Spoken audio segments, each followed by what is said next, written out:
Good evening, everybody, and welcome to Modiphius. Tonight, we will be playing Dune, Adventures in the Imperium. Welcome to Desertfall.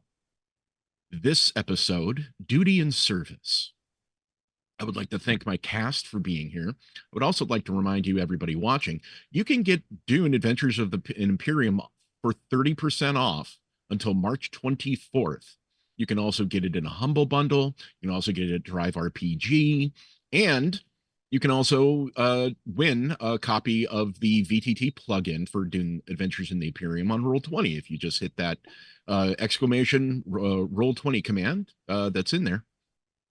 And yeah, I'm really excited. I think all my players are scared because, as you all know, Dune is a very serious setting of politics, intrigue, assassinations, and all sorts of fun sandwormy stuff. But we're going to get right into it.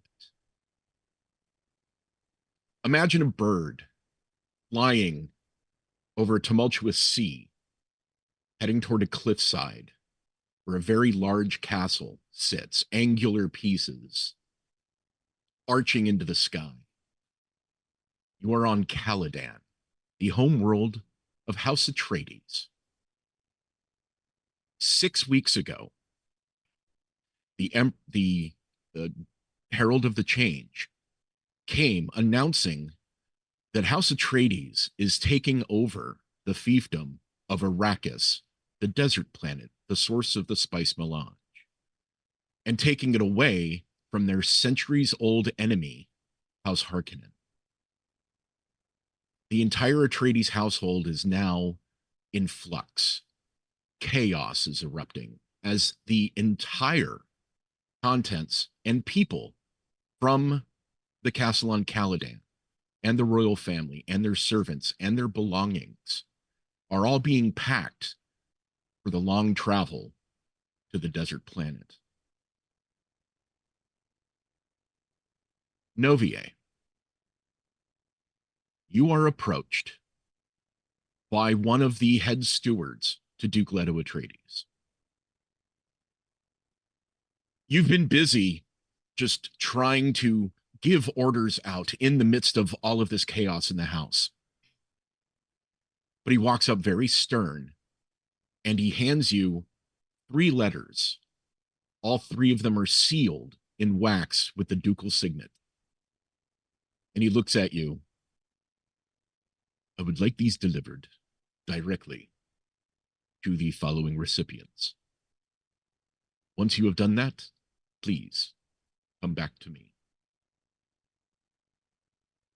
Would there be an honorific that I would be addressing the head steward? Probably just sir, Okay. because he does outrank you. Okay. The 3 you must find are Damir Azul, Lyra Du, and heir to House Reese, Erazu Reese himself. Once you have done this, please come back to me. This service is my pleasure, Lord. Sir. Uh, I'll take these and he trails off a little bit. I think the thought, I think just the visage of Novia kind of just disappears. Uh, like like it like it never was really there. Everything just Um, breaks. yeah. Who do you think I would be able to find first? That's up to you. He did not tell you where anyone is. Oh, But also, what does Novier look like? We know his countenance is a little shaken right now, but what is his body language? How does he look? How does he appear if someone I, could see him in the Atreides hallways? I think the main thing about Novier is that even if you did see Novier, the like just the I guess like how wallflowery like the person is, right? How oh, you see the person and then the second you look away, they're just out of sight, out of mind. And I think that's what makes Novier such a great messenger. especially between the stewards and especially between for the head steward as well. I would also say though that like he's very small for the size that he's supposed to be at, very mousy, and it's always a little bit tough to hear his whole sentence whenever he speaks. Okay.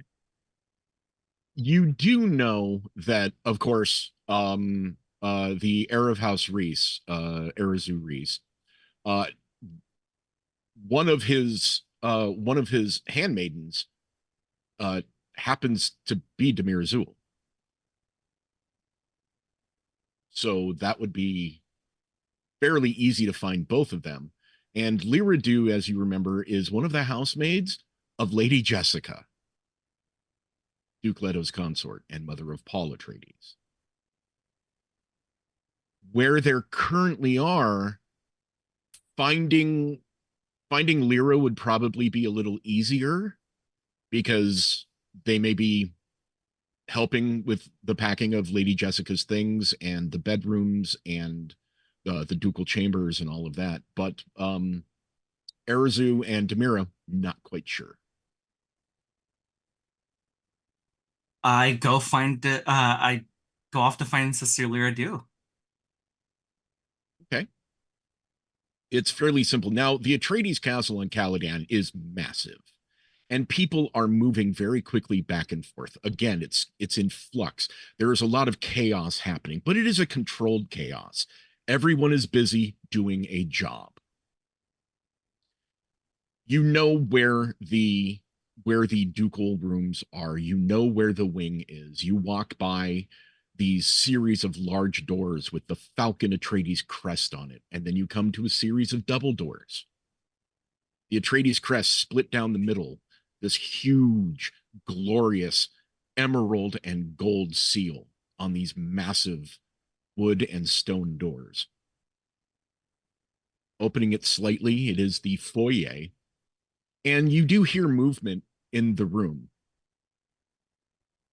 Lyra, what are you currently doing for Lady Jessica?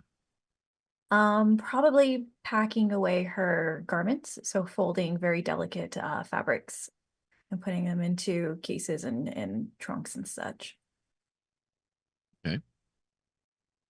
You do, um, because of your uh training and who you are, you do hear the main door in the foyer open.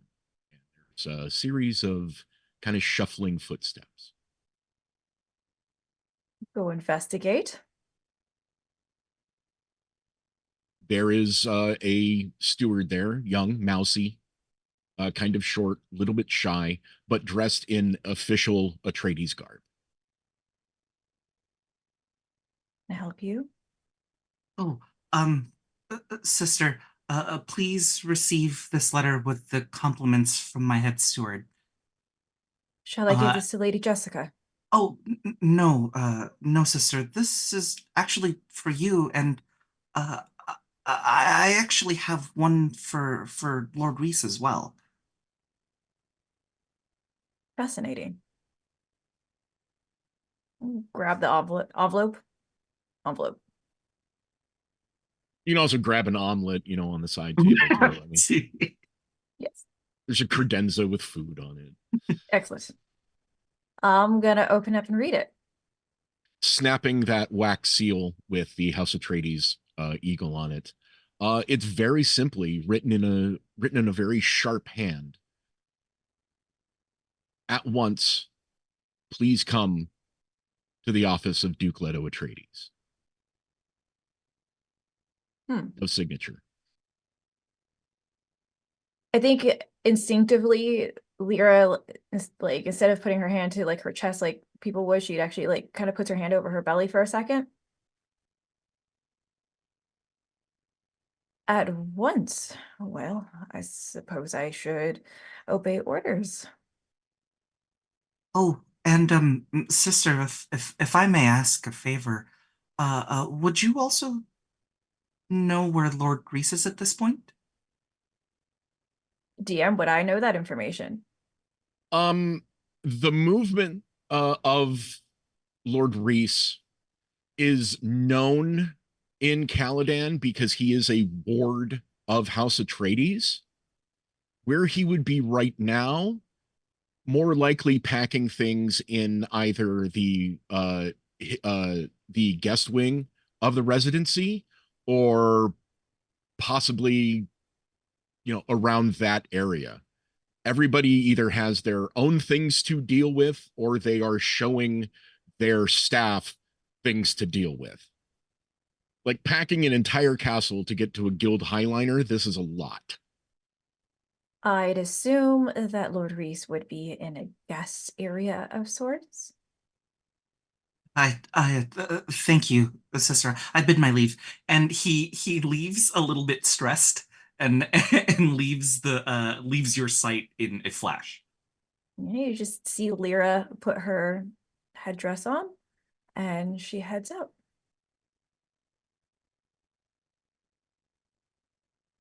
Novia, as you are moving through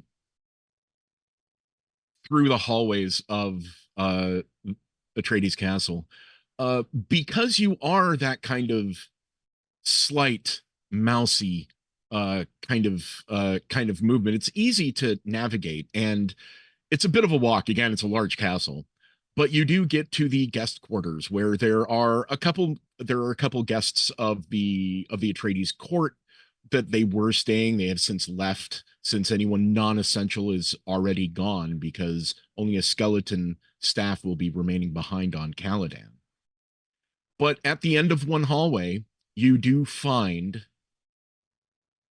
a very elegant door, and on it seems to be this herald of a series of stars, all connected into a constellation with the head of a lion, the symbol of Minor House Reese. The door is closed.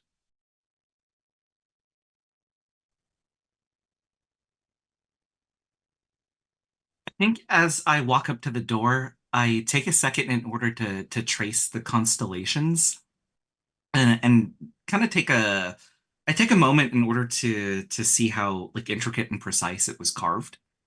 And I give the smallest of knocks as as I hope that somebody hears me. Uh, Arazu, Sister Demira, where are you in your suite? It's a series of rooms. There are about 5 rooms. Wash basin and wash basin room, sitting room, 2 bedrooms. There's also a dining room in there, kitchen. All the food comes from the Atreides kitchen. Where are the two of you? Our zoo would be found, I think, closest to that door. I think he would be seated like nearby the main door. Um he would hear that knock. Yeah, it's just 'Cause this very, he's very very close. faint, just like, And Demira is basically wherever Arzu is, usually almost as like a shadow, pretty much. And immediately when the knocks happen, because I have a feeling that Demira would have already heard some movement, she will approach the door and open it. But she is opening it where she cannot be seen. creepy. So yeah, Novier, the door slowly opens, and standing in the doorway is Arazu Reese, heir to House heir to House Reese. My lord, with compliments of my head steward, I have a letter to deliver to you. Demira closes the door. So you probably, I don't know if whether or not you would have even noticed. And just as swiftly as she opened that door, she will put her hands out to extend them to you to take the letter from you. Oh, and sister, you actually have a letter as well. For me. Yes. Hmm. Demira kind of makes that motion of like a raised eyebrow, but turns and gives the envelope over to Arzu. Thank you, sir. Your name? Oh, it's uh and he kind of mumbles Novier and and then says thank you, Lord, I bid my leave, and shuffles away once again. Arzu kind of matches that eyebrow raise, is like just watches and then just looks over at Demira with the same eyebrow. And then just like reaches into like the pocket of his coat and just like you can't quite see what it is, but he like puts it like in his mouth and just starts kind of chewing. Um and he's got the letter in the other hand, and he kind of just like pops the seal with his thumb, kind of just like uses the thumb to kind of just like fulcrum under the seal and just pop it open, and with just one hand just kind of just like slides the paper out, and he holds on to the envelope, doesn't let it fall, but kind of just like slides the paper out, and then with his now free left hand flips it open to read it. Yours says, Lord Arazu, please come to my office immediately. Also, please bring Sister Demira, the member of your retinue. And it is signed, it's just signed simply Leto. What does it read? Well, sister, you and I are needed. And he kind of slides the paper back into the envelope and then puts it into a coat pocket. Needed by the Duke. The very same. Today Curious, he's getting isn't it? interesting. Very interesting.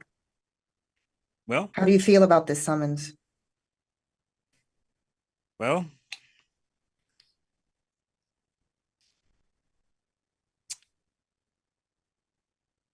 like it's setting something in motion. How do you feel? Intrigued. I think we should go right away. I think we should. And then without waiting, he begins to move. And Demira will wait, probably opening the door for him to pass, and then following as his shadow. Do you, Demira, do you open the letter? If it was just one letter, correct? No, there were two, one for you and one for Lord Reese. I think that as she's probably closing the door, she's following behind, but she will actually use her nails are decently long. So she's going to slice through quickly and then remove the paper. And she's kind of bending over as she reads it. Yours says, Sister Demira, please bring yourself and Lord Reese to my office post haste. Thank you, Duke L. Atreides. Seems like a waste of perfectly good parchment to write the same thing twice. And she puts it into the envelope, and then she stores it kind of behind her in a pocket. Because both of the royal wing and the guest wing are in very opposite sides, it's only moments. Naturally, Sister Lyra, you would be heading there first. Novier, you are just very quickly getting back because you need to report to the head steward. So in a very quick sequence of events, Novier, you come up and the head steward is standing exactly where he was waiting. And then as you come up to him, Sister Lyra, you begin walking down the hallway toward the administrative area. And as you're waiting there, just a few moments later, Lord Reese and Sister Demira come down the hallway. Novier, the head steward looks at you, sees that your hands are empty, and just patiently waits as the three others assemble. Lyra, what does the head steward see as you walk up? It's a young woman, probably about 5'5", dressed in a very sleek black dress with gold accoutrements kind of going around it, and probably some gold designs coming around. She has gold head jewelry that's hidden under her black headdress. So at first glance, it's just a completely black silhouette. But when she comes forward, her beauty is probably the first thing that you see, with sunset eyes and caramel skin.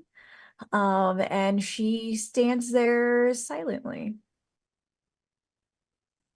Lord Reese, as you come down, you see a Bene Gesserit sister standing in front of you, Novier, the messenger, and the head steward, wearing a much crisper, much cleaner and green and black with hints of gold Atreides uniform.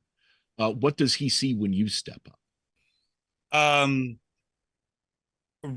Mid tall, I mean, if we were to use our conventional measurements, I'd say about like 6'2", very lean individual, very light, like very light hazel eyes, dark brown and black hair that is very like very, it's dreadlocked kind of back, kept in a very thick ponytail, and kind of just blooms out from there a bit.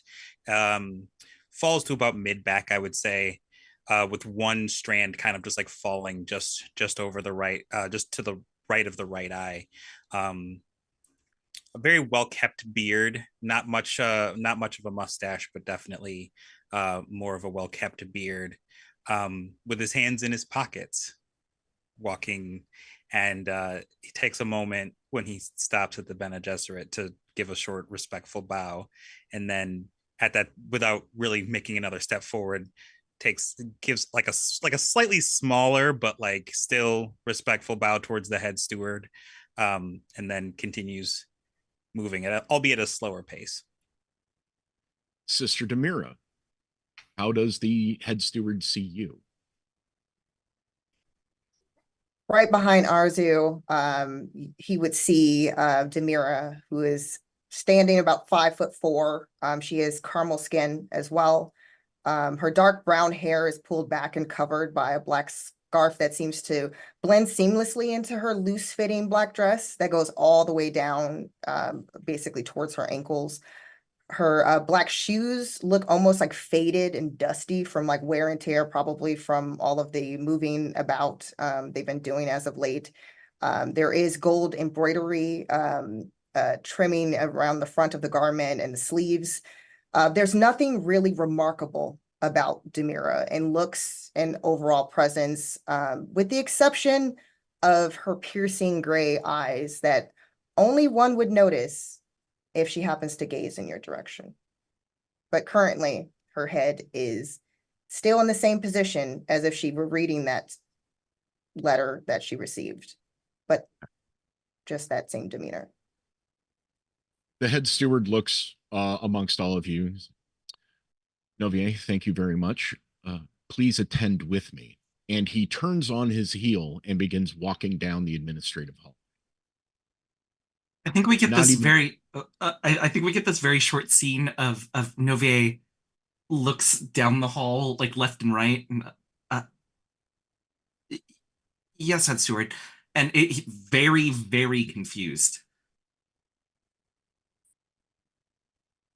As you all slowly step down, the finery begins to get less and less apparent, and it's getting more Spartan. You know, occasionally a tapestry, and then maybe just a set of ceremonial weapons on the wall, a few horns of bulls known from a previous lord who used to do bullfighting in the Atreides family. You also pass these massive double doors that lead into a audience chamber, a grand library, and ballroom. But as you go past that, there is a small, unassuming oak door with a very small Atreides crest etched into the wood in very fine detail, inlaid with gold and what seems to be some sort of green stone. And the head steward waits a moment and knocks swiftly. And you just hear this very, very familiar voice. Yes, come in, please. The head steward opens it, and then as he opens the door, he steps aside and motions the four of you into the room. And the head steward is specifically looking at you, Novie.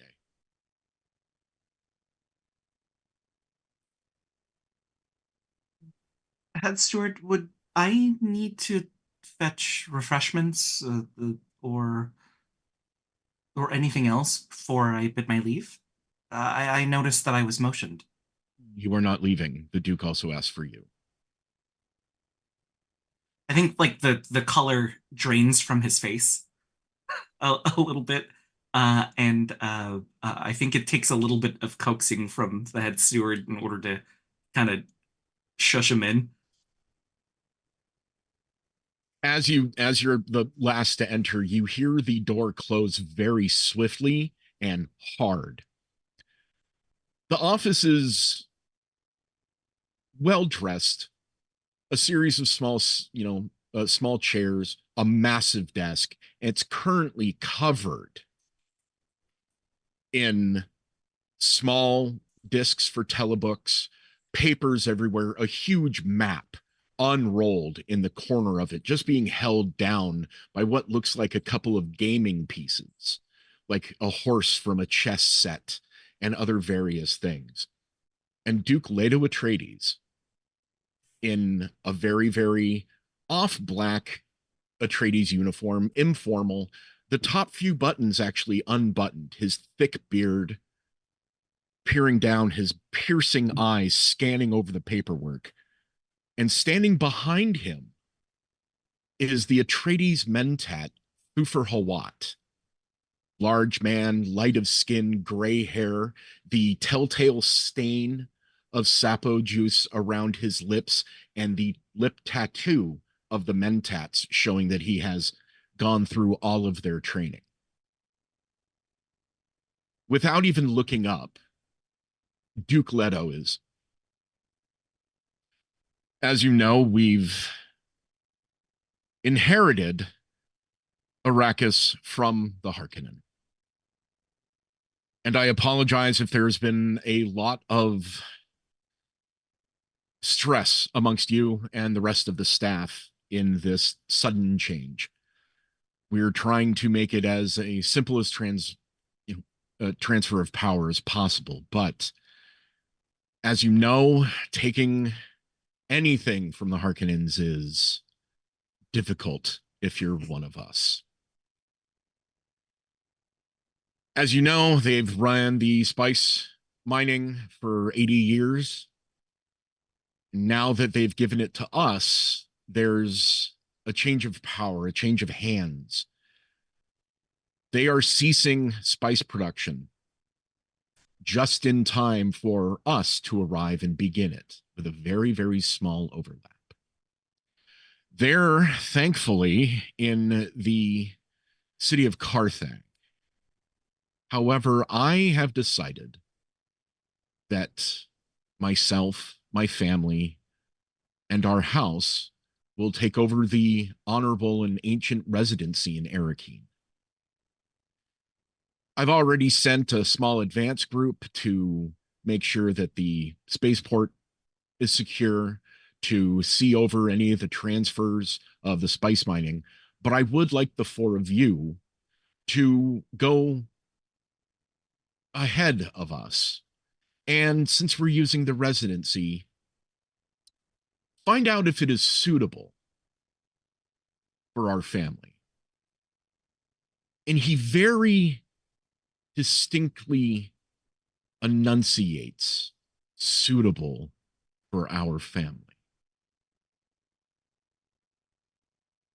the motion and the statement of what he's asking you to do is kind of an honorific, but he seems very serious about it. As he's about to say more, he lifts his hand to the communication dot and kind of looks down for a minute. Yes, Gurney, I'll be there in a moment. Thufir, could you please finish the briefing for them? I have yet more things to do. And he very quickly buttons up and, even without saying goodbye to the four of you, just steps out. Thufir Hawat, on the other hand, looks serious. Almost aggressive. And he looks at you.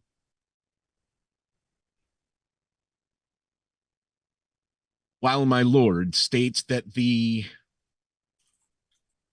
residency is to be inspected to see if the family is suitable for living there, I need the four of you to go ahead and make sure it is safe. We have been at war with the Harkonnens for generations. They will likely have spies throughout Arakeen and possibly even in the residence itself. The four of you have remarkable talents and would serve this mission very well. However, the Duke and the family will arrive in 6 days. You are boarding a guild highliner tomorrow. The family's life will be in your hands, or you will be the only four until I arrive shortly before the family. In order to do this, Atreides troops are securing the spaceport. They are beginning to escort Independent and Atreides sand mining. But it is up to you to keep the noble family's lives safe. Naturally, Harkonnen agents will figure it out very quickly. However, I am giving both of you, or all of you, kind of a, shall we say, false background in order to blend in a little bit better and make sure that your passage in the residency and through the city is authorized. So he hands a rolled piece of paper in a metal cylinder directly to you, Lord Royce. This is your writ of passage. You will show this to the Spacing Guild shuttle that will pick you up. They will take you to Arrakis. Upon landing, you will meet one of the housekeepers of the residency. When you arrive at the residency, you are to show that to anyone that asks if you want to investigate any of the rooms. I'm charging you to make sure that the rest of this group is okay. It's safe while you do this duty. Also, if you can find any Harkonnen mining documents that have been left over from the past, I would personally greatly appreciate it. Then he immediately turns to Demira. Sister, your cover story. I would like you to take stock of the residency staff and make sure that they can cope with the arrival of House Atreides. So you were to ask them about their professionalism and tell them the level of respect they have to give us. This gives you a chance to interview them, to figure them out, to root out any problems. Naturally, Sister Lyra, as a handmaiden of Lady Jessica, I will leave it to you, and your story is to check the royal wing to make sure it is ready for the entire family. But I would also like you to seek out any dangers, to seek out if any of the staff that will be serving the family is trustworthy. And Novier, I've watched you. I know you. It's time for you to step up and be a true steward. Because of your way that you flit around, I am putting you in charge officially of making sure the other stewards are acting responsibly, the other footmen and other stewards are dealing with things appropriately, and to lend a hand if anything needs to be moved or cleaned, effectively giving you passage into many places that you normally wouldn't. This is not a request. This is an order from the Duke himself. You have 1 day to prepare. The Spacing Guild shuttle will be at our dock tomorrow afternoon and will transfer you to the Highliner. The next day, you will arrive on Arrakis. Thank you. And he just immediately looks down and begins working on some papers.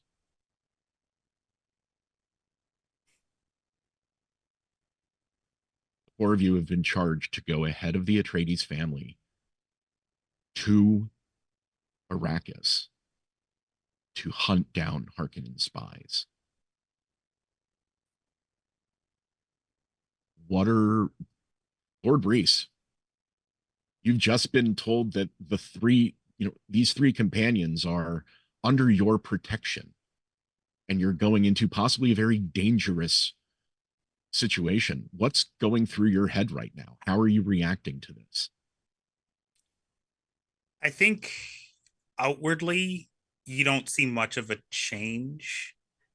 He seems pretty stoic, for lack of better words, at the request, but I think internally he immediately wants to talk to Demira. Because he something doesn't feel right. If he would have a nervous tick, you wouldn't see it, mostly because it would be him fiddling with whatever that he was pulling out of his pocket and eating it. But he definitely is kind of like running those through his fingers in his pocket. But it's a subtle tell, and I think that our Mentat friend probably wouldn't. He's probably looking him right in the face and then right at the paper, so there probably wouldn't be any sort of. He might have noticed, perhaps, but I feel like Demira will have noticed, because Demira, of course, takes care of Arzu and his dealings. So the little nuances that would kind of tell if something were troubling Arzu, Demira would immediately pick up on, especially because of the fact that she's not looking directly at the Mentat. She focused her attention solely on Arzu. And what's going through Demira's head? Demira is listening very closely. She's getting a slightly different subtext to the task at hand. She's processing it, and she's willing to take on the challenge. It's nothing that she can't handle. Sister Lyra, the royal concubine, her son, and the Duke himself are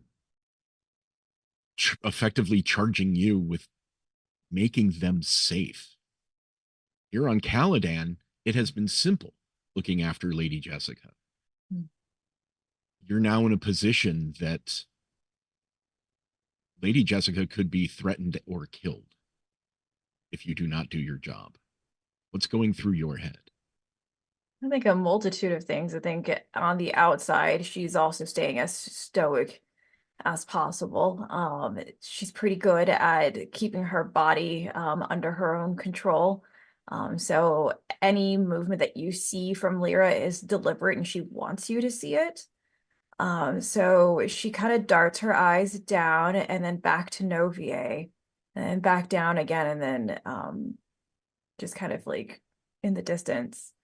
Couple of thoughts that kind of float through her mind as to why these four, including herself, are being chosen and charged with the safety of the royal family. Something doesn't seem to add up. Lady Jessica is perfectly capable of taking care of herself. She has seen Paul defend himself in training. So she's a little apprehensive of the task, especially with keeping Lady Jessica, like she's gonna be out of sight. So I think with the dismissal, Lyra immediately turns on her heels and is probably the first person out the door, or at least about to be out the door. Novier, you've just been effectively released of your duties here and put in charge as the effective head steward of the residency before the family and other staff arrive. And you've been given this very daunting task. What's going through your head? I think outwardly, out of everyone that was just been spoken to, he is the most visibly uncomfortable.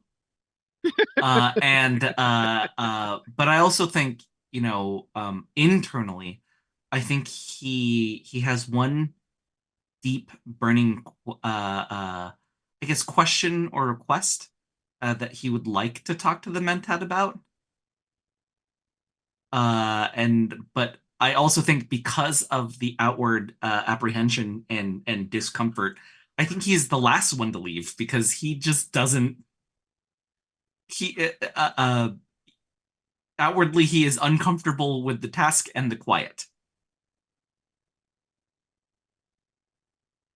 Okay. As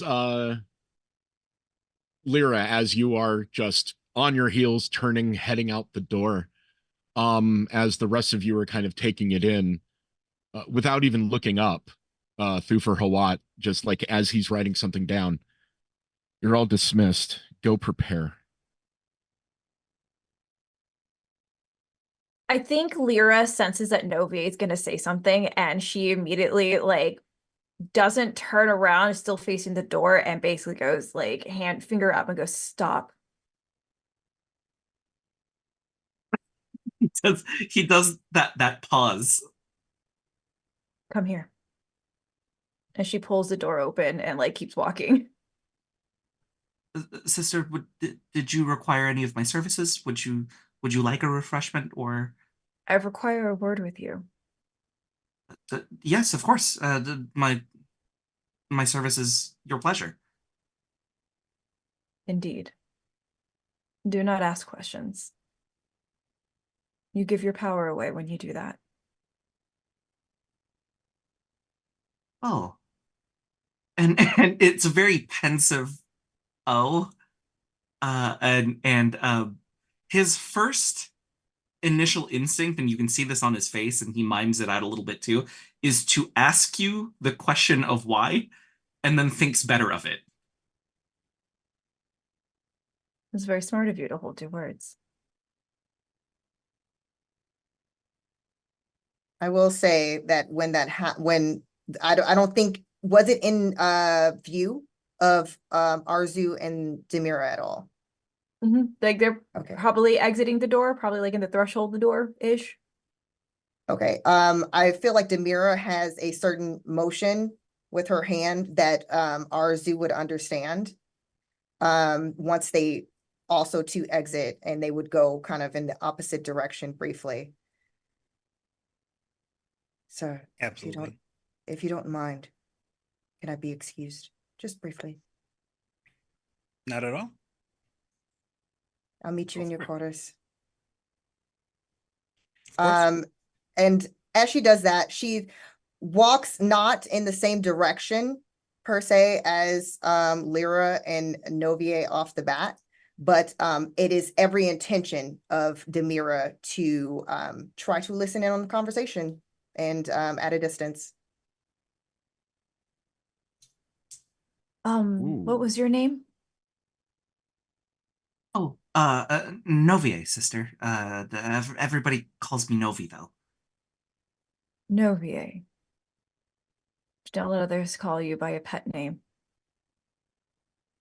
Oh, I No. believe it's. Mm-mm.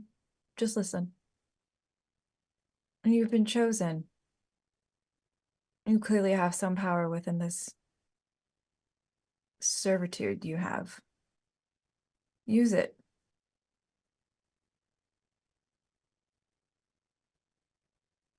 I will take the sister's words, and think on them. Thank you. You know these walls always have ears, correct? Yes, but I've never been one to be privy to them. You should. Oh. and it's another very quiet, pensive oh, but this time the inflection, I think, on screen shows that like you've given him something to think about. A very faint smile comes across Lyra's face and then kind of disappears. Should always be cautious of your surroundings, Novier. You never know who's listening. I'm sorry, JPG just got that. So I'm sorry. So I'm gonna play it as Novie has no idea what you're talking about. Or at least outwardly, Novie doesn't know what you're talking about. Amazing. On that note, Lyra eyes dart to Demira's direction, and then she kind of turns on her heels again, indicating that she is intentionally walking away from the conversation, and she's going to start zigzagging, kind of sort of thinking that people are probably towards the royal quarters, but there's other hallways that she kind of darts down. How loud was that conversation between the two of you? Like, were you trying to make it hushed, or is it just a open conversation? Just an open conversation. I would say it's open, yeah.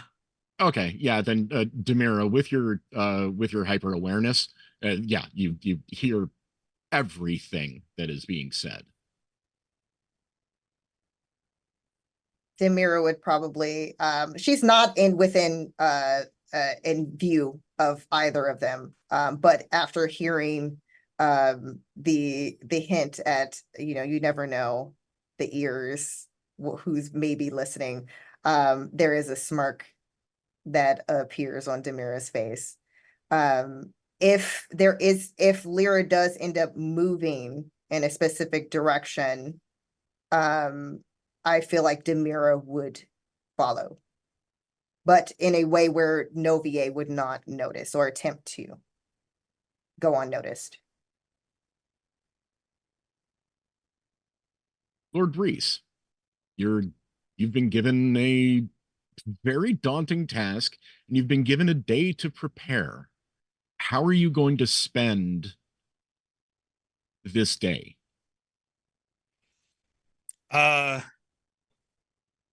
I think the first thing that Arzu would do is go and talk to his parents. Talk to House Reese about what is going on. Okay.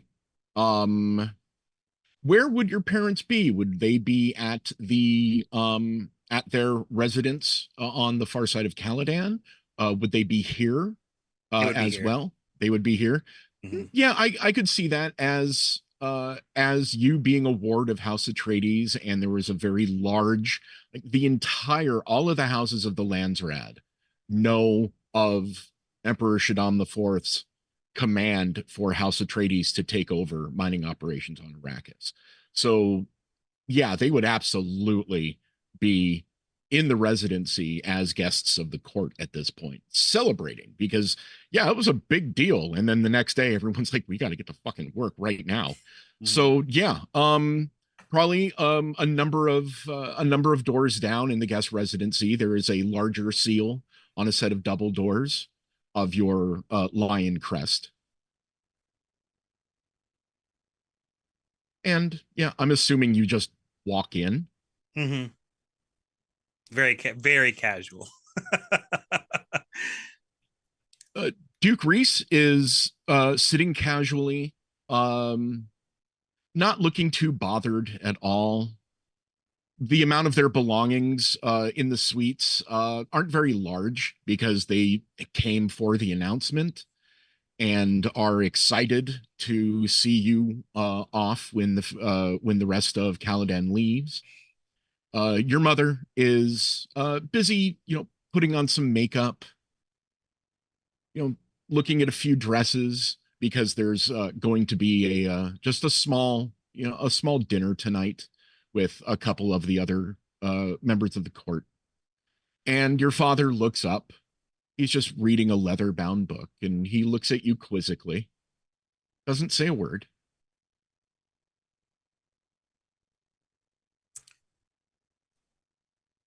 I am bound for Caladan tomorrow. Oh, wait, sorry, Sparrow. Bound for Arrakis? Thank you. Yes, I'm Okay. bound for Arrakis tomorrow. The quizzical look turns to one of, you've seen him do this all your life. The moment he has to be Duke Reese and not be your father it's such a jarring switch. It's like a light switch is going on. And he sets down the book and he stands up. What do you mean you are going to Arrakis tomorrow?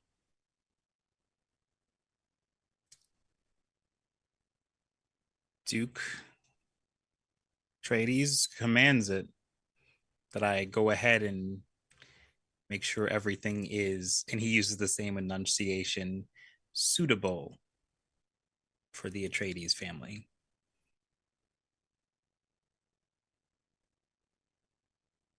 And then he opens, he basically just like reaches into his pocket and hands over the initial like letter that was given to him to his father, not breaking eye contact. He takes it and then just, again, with a single hand, flips it open and reads it and looks at you and then crushes it in his hand.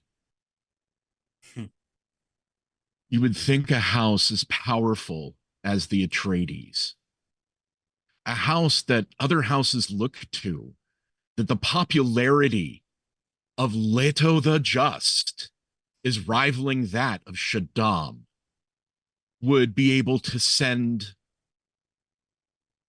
any other pitiful members of this family. Except he is sending my son? He is.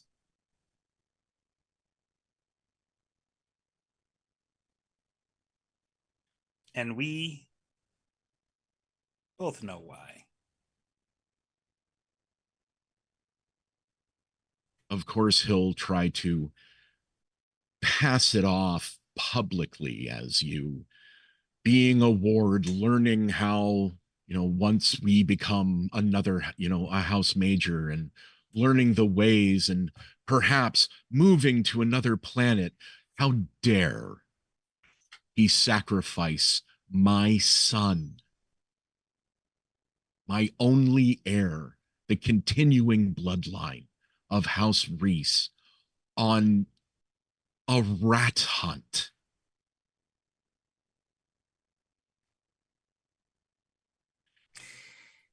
Well, Duke Reese, we know that that is his intent, but he's not the only one with an intent. And I swear to you, this will be not the last time you see my face.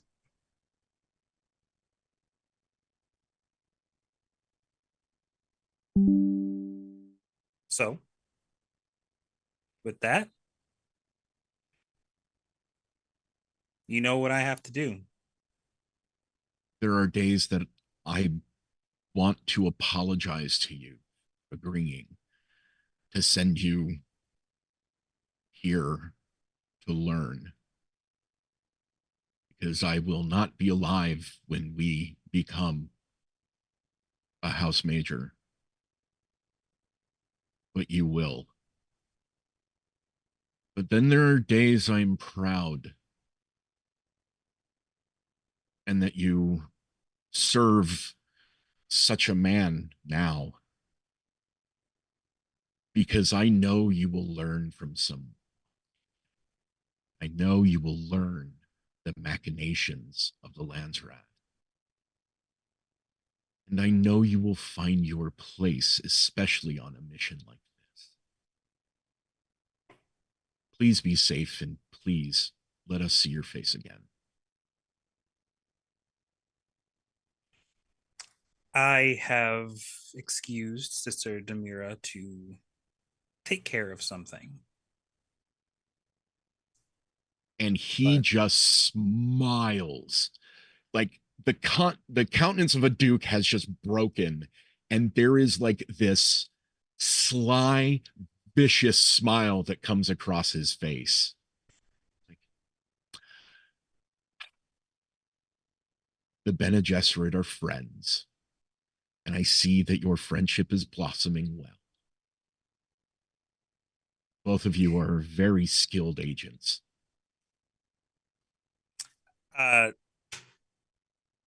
Arzu's smile kind of shrinks a bit. It won't be just Sister Demira and myself. Another Bene Gesserit is coming. And a steward. The four of us have been tasked with this. I'm not sure how I'm not sure about the other Bene Gesserit and the steward, but if you know me, my aim is to show them that people are the strength of a great house. And perhaps they will aid me. He does very like a kind of if I'm lucky kind of a gesture.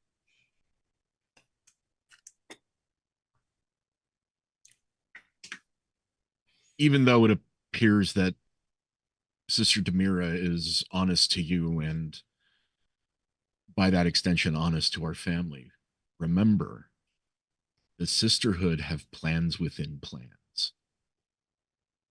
And if two are going, even one that you know, they may have plans within plans between them.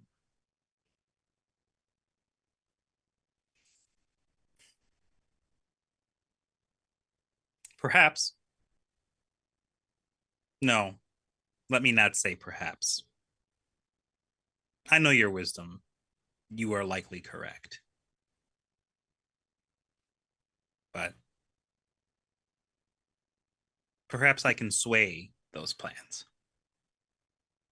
With that, he smiles, and again, the countenance of being Duke stops, and he walks up. He's like, embrace me as your father and your friend, and be safe tomorrow. And just deeply embraces you.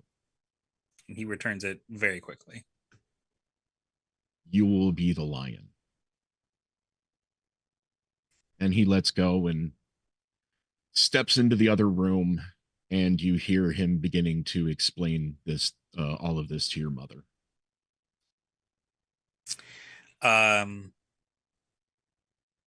There is a box that was on an end table next to where Duke Reese was sitting, and on that box is the seal of House Reese, and he just kind of presses on it just slightly, just like a very slight amount of pressure, and like the box looks like it would like split evenly, but the pressure that he puts on it makes like a lower like split happen in the box, and it opens deeper as he like pulls it up, and inside are a pair of very interesting looking pistols. And he takes them both out and kind of opens up his coat and kind of just like slides them in on one side and on the other side, and closes the coat back up. And he now has the dual pistols that are his main asset. And he closes the box again, and then he opens it the normal way to see just like a necklace that has the seal on it. And he looks at it, and his smile grows just a little bit before he closes the box again and moves to prepare. Sister Lyra, after the conversation with Novier, you're avoiding groups of people. Yep. Where are you headed? So there is a couple of passages that are in the royal wing of things, that seemingly are used for, I guess, servants of kind, so they're not seen as much. So she kind of darts into one of the hallways there, and like she kind of waits a couple of steps to see if there's a shadow following. Demira? I see you keep up with your training. I'm very proud, sister. It's not easy when I'm trying to take care of doesn't matter. How are you? I'm doing fantastic now that we've been given such an interesting task from your Duke. But rather, how are you? And how far along are you, sister? Only a few weeks, but it was successful at least. Were you able to secure what I sent you? Yes. It's safe. Good. I'm worried about this mission. They expect us to fail. It's obvious, isn't it? No, I expect us to succeed. No, I said they expect us to fail. Yes, they. Of course, we're not going to. Might I offer a different approach, though? What if they do expect us to succeed? I feel like we were all picked for a reason, and they're trying to unearth those reasons, which is why they're sending us. There's ways we can use that to our advantage. That Ways is we can true. spin the tale, as we've been taught. Also true. We create what is true. Hopefully you haven't forgotten that. Of course not, sister. How could I forget that? It means that you've stayed on the mission. Of course. As I said, I was successful. It was difficult, but I did it.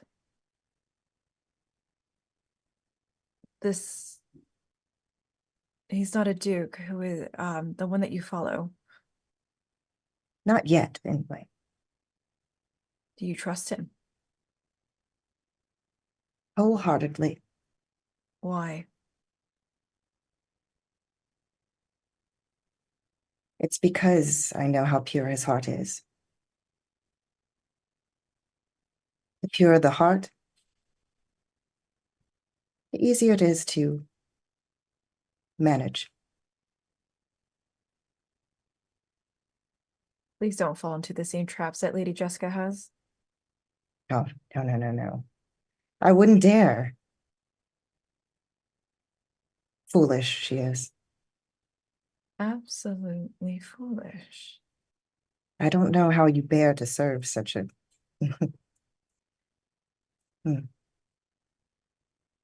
So what is your goal with this young one?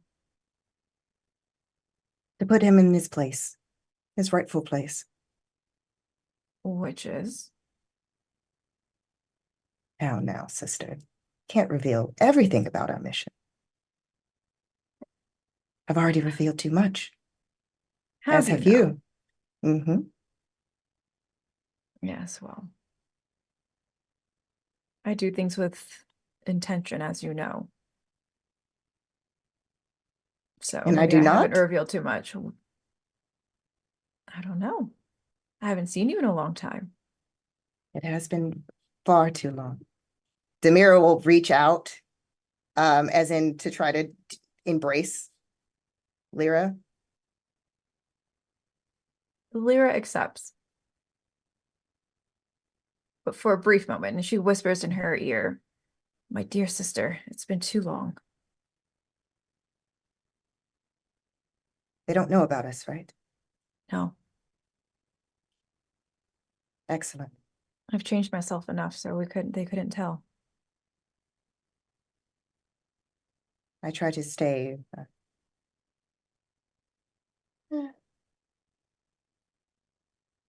as normal as possible. I don't want to shine as bright as you, sister. Oh,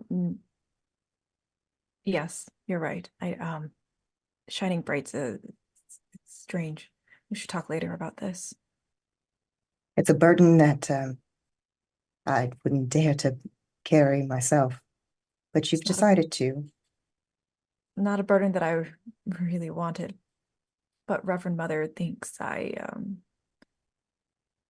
I can do this, and so I shall rise to the occasion.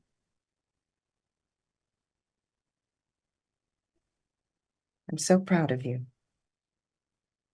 She Lyra quickly grabs Demira's hand and puts it to her stomach for a brief second and then lets go. I have to go. Well, I have to prepare some things. I must do the same. Keep your Duke in line. I should be telling you that. And your mistress? And then on that note, Demira turns and slithers away.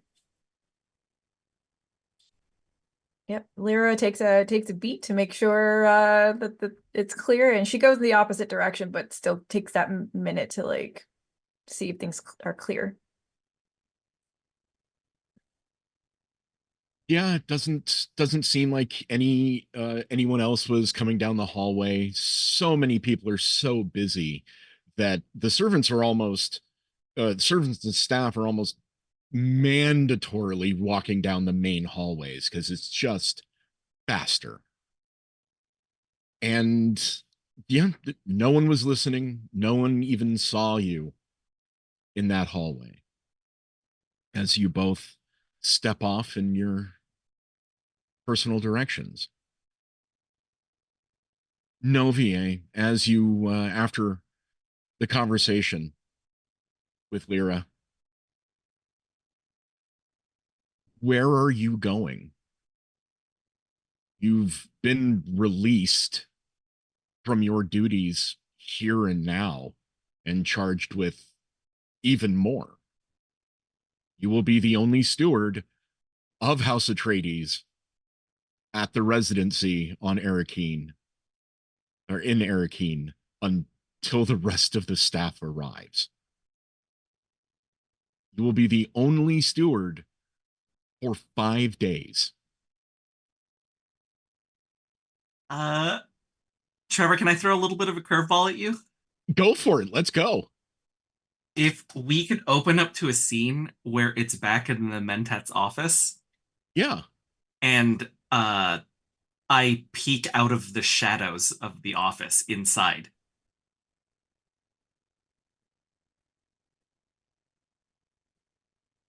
Oh no. Okay. Yeah, that's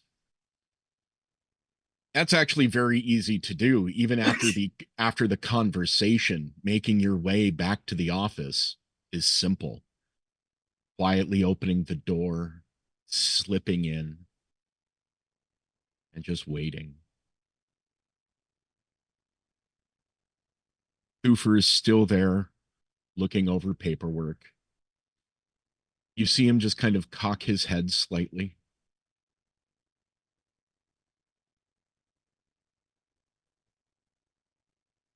Mentat, a word. I thought you would want one. And he just smiles, and he actually goes to embrace you. I think Novia gives a very sly and charming smile. And he says, "You know that this mission is out of my people's purview. There is, just like the times of old, there is payment to be made. And I have a feeling, uh, no. My people have kept faith with your mission for as long as we can remember. This is nothing we ever dreamed of. I require payment that only you can give."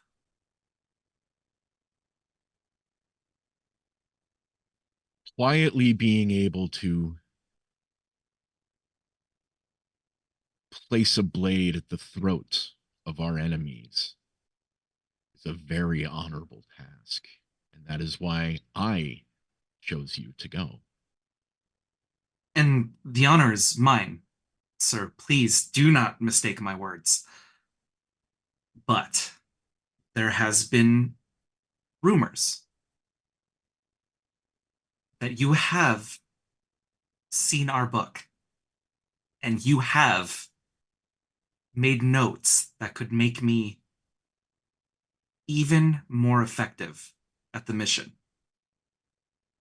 My payment for this are your notes for the Assassin's Handbook.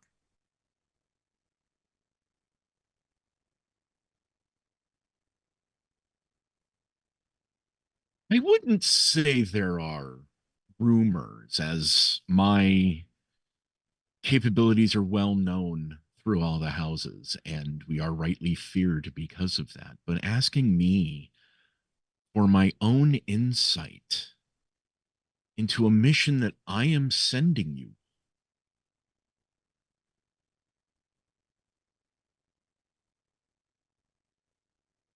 you know what? I think we are going to have our first roll Yeah! of we're going to have so our excited. first roll. For those not familiar with the 2d20 system, it literally is 2d20. There is a specific skill that needs to be used, and then the player gets to use a drive. Drives such as like duty and faith and things like that. I will say this is Hoofer Hawad is a master of assassins. He knows you. You know him. He picked you for this. I would say this would be a discipline challenge of 2. So you would need Okay. 2 successes. So the skill would be discipline. What drive will you use for that? I'm going to use truth. And do I read my statement to the audience as well, Trevor, or how would you like us to do this? No, if you would like, what is the, if your drive has a statement, please let us all know what it is. Of course. And then for discipline, if my discipline is high enough to have a focus, do I tell you that as well? No, but you will select focus when you're rolling the dice. Perfect. Okay. So my discipline is at a 6. My truth is at an 8. And so my statement for truth is there is comfort at the beginning and at the end of a weapon. What I'm hoping to do is to gain Hawat's notes on the Assassin's Handbook, because we know that as a Mentat and as one of the best Mentats like ever, his whatever he could take note on or improve upon in our community is going to be is going to make my skills even more valuable and even more wanted. Yeah, I would say that that fits with your statement. That is absolutely not a conflict in that whatsoever. So yeah, discipline, truth, and if you have a focus, please select focus, and let's see how you do. Okay, so we're on Roll20 right now. Yeah, we're using the Adventures in Imperium plugin, so please click discipline. Click in discipline. I'm going to be using truth as Yes. my drive. Yes. How many dice is going to be 2? It is going to be 2 because And you then- currently have no momentum or anything like that. And then if your discipline has a focus, then I will be using my focus. All right, and then just hit submit and let the dice go. We're looking for at least 2 successes. Good Lord. Did I do it? Did I do it? Well, you did it a lot. So one, you as the 2d20 system for those of you watching, this isn't a meet it or beat it, it's meet it or defeat it. You have to roll the target number or lower. Novier's target was 14, and the skill he was using, he has a 6. Because your skill had a focus and you rolled under 14, that is 2 successes. You also rolled under your skill, which is an additional 2 successes. So not only did you succeed at the task, you over succeeded. You currently have 2 points of momentum that could be used at a later date. But at the end of the scene, they go into the momentum pool for the entire party that is currently at 0. He looks at you as you just give him those words of determination, and you are speaking to the ages old aspect after the Butlerian Jihad, where Canley, the movement between houses and ritualized combat and assassinations became standard after the destruction of thinking machines and the banning of atomics.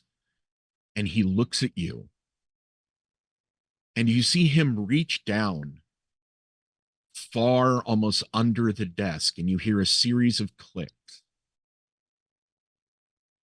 And he pulls out a small rolled bundle of parchment. Old. Sturdy, but old. Tied with 2 strings that used to be white, but have been dyed red over the years. A deep reddish brown.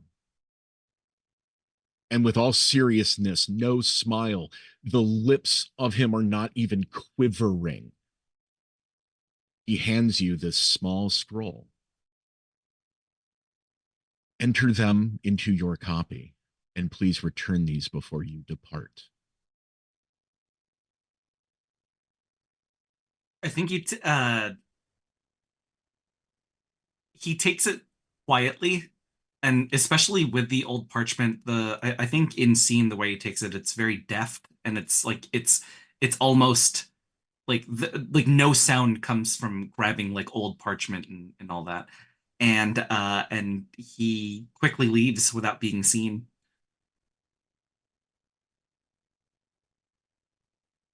I think that's a perfect time for us to take our break. When we have found out that that we have a prince of a minor house looking for power, 2 Bene Gesserit sisters that are scheming, and a steward that is secretly an assassin, have been assigned to go to Arrakis to root out possible spies of the Harkonnens at the Arakeen residency. Hope to see you all in a few minutes when we come back. And yeah, I hope you were currently enjoying Desertfall episode 1, and we'll see you in a bit. Welcome back, everybody. No, really, I can talk. No, I'm not completely in awe of this cast or anything, and I'm kind of going, oh, what the hell? Hi, welcome back to Dune, Adventures of the Imperium Desertfall here on Modiphius.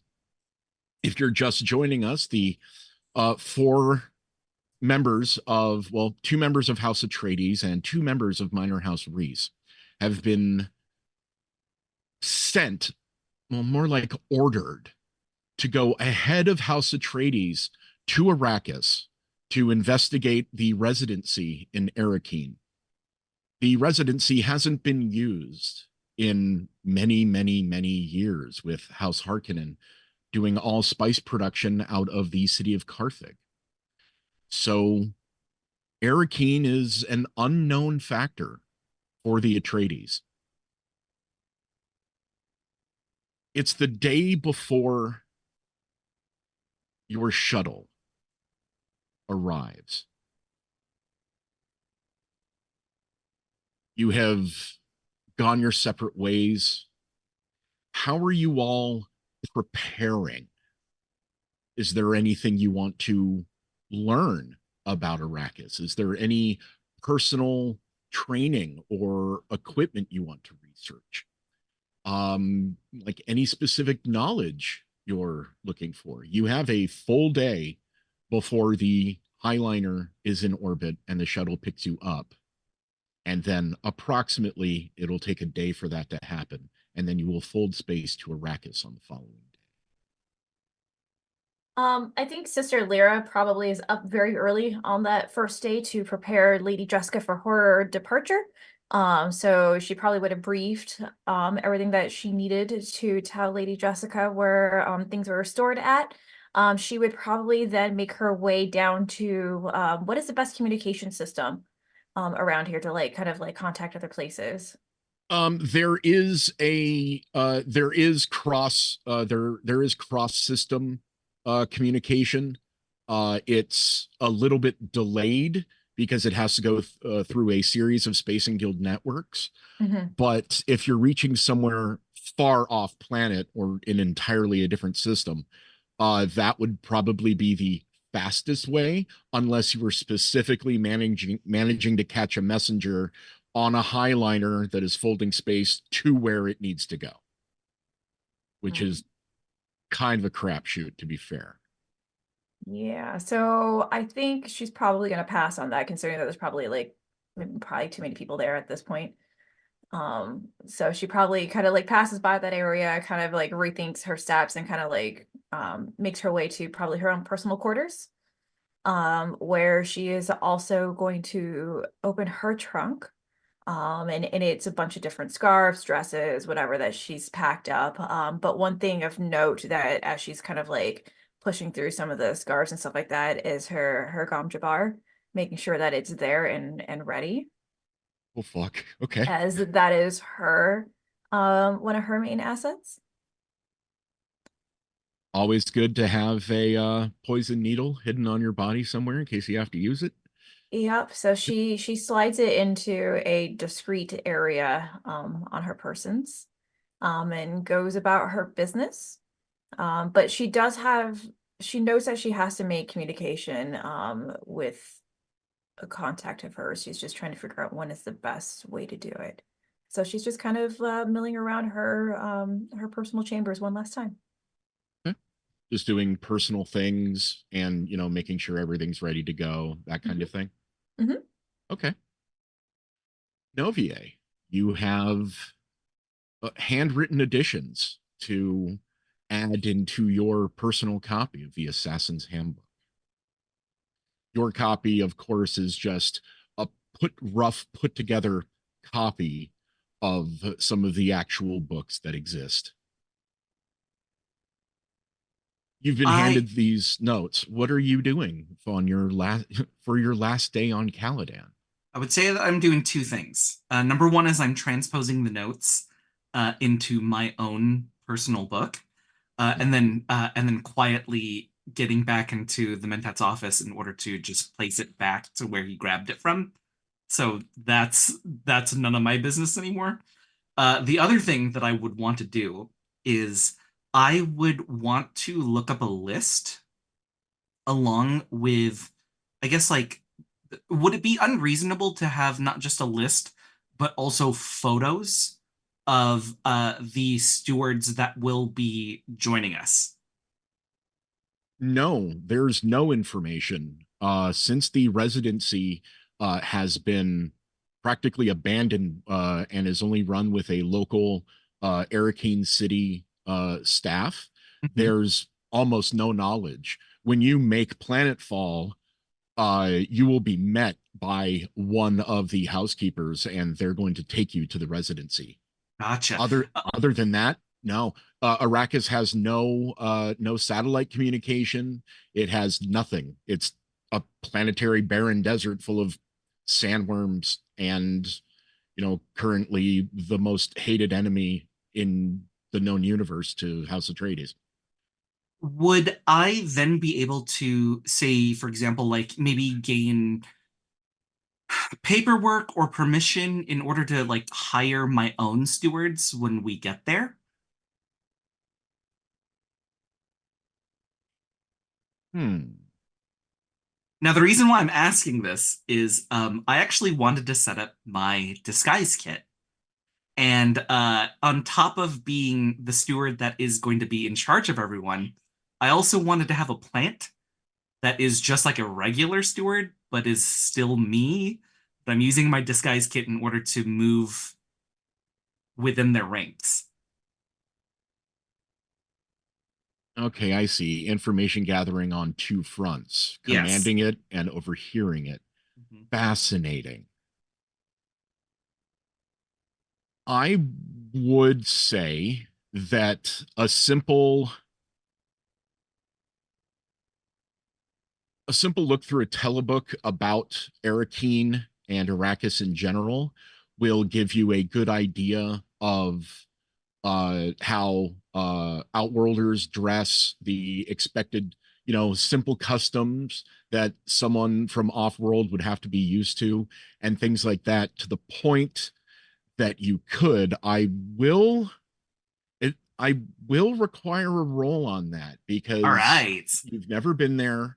It's a little bit, yeah, it's a little bit outside of your general ken because you're trying to be yourself and an outworlder that you're bringing in effectively. So I would say that would be an understand difficulty 2. Okay, so let's say, would you let me do communicate if I'm trying to communicate to these people that I'm two different people? No, because Okay. there's no communication system into or off of Arrakis. Okay, so I'm gonna be doing an understand.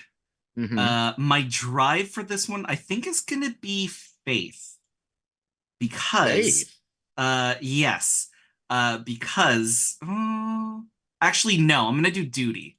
I feel like duty sounds a little bit better Okay. because my statement there is I uphold the light so it may create the shadows I operate in.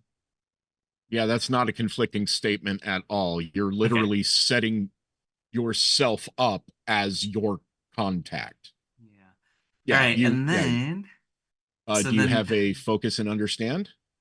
I don't, unfortunately. So 2d20 and now however, you guys do have a momentum of 2 right now. And with momentums, you can buy an additional die. The first extra d20 you buy would cost 1 momentum. A second one would cost 2, and a third one, for a total of 5 that when you would roll, would cost 3. So you could afford an extra die if you want to spend one of those points of momentum. You know what? I feel like I got the hot hand and I don't want to take it because momentum is shared now, correct? Yes, yeah, Okay, because of your 2 additional successes have moved into the general momentum pool. gotcha. Okay, I'm gonna opt to not take a momentum right now. Okay, you can spend some threat, or you can give me threat if you would like to get an extra d20. What does that entail, Trevor? So threat is my version, the GM's version, the system's form of momentum for the game master. except your momentum tops out at 6. My threat can go as high as possible.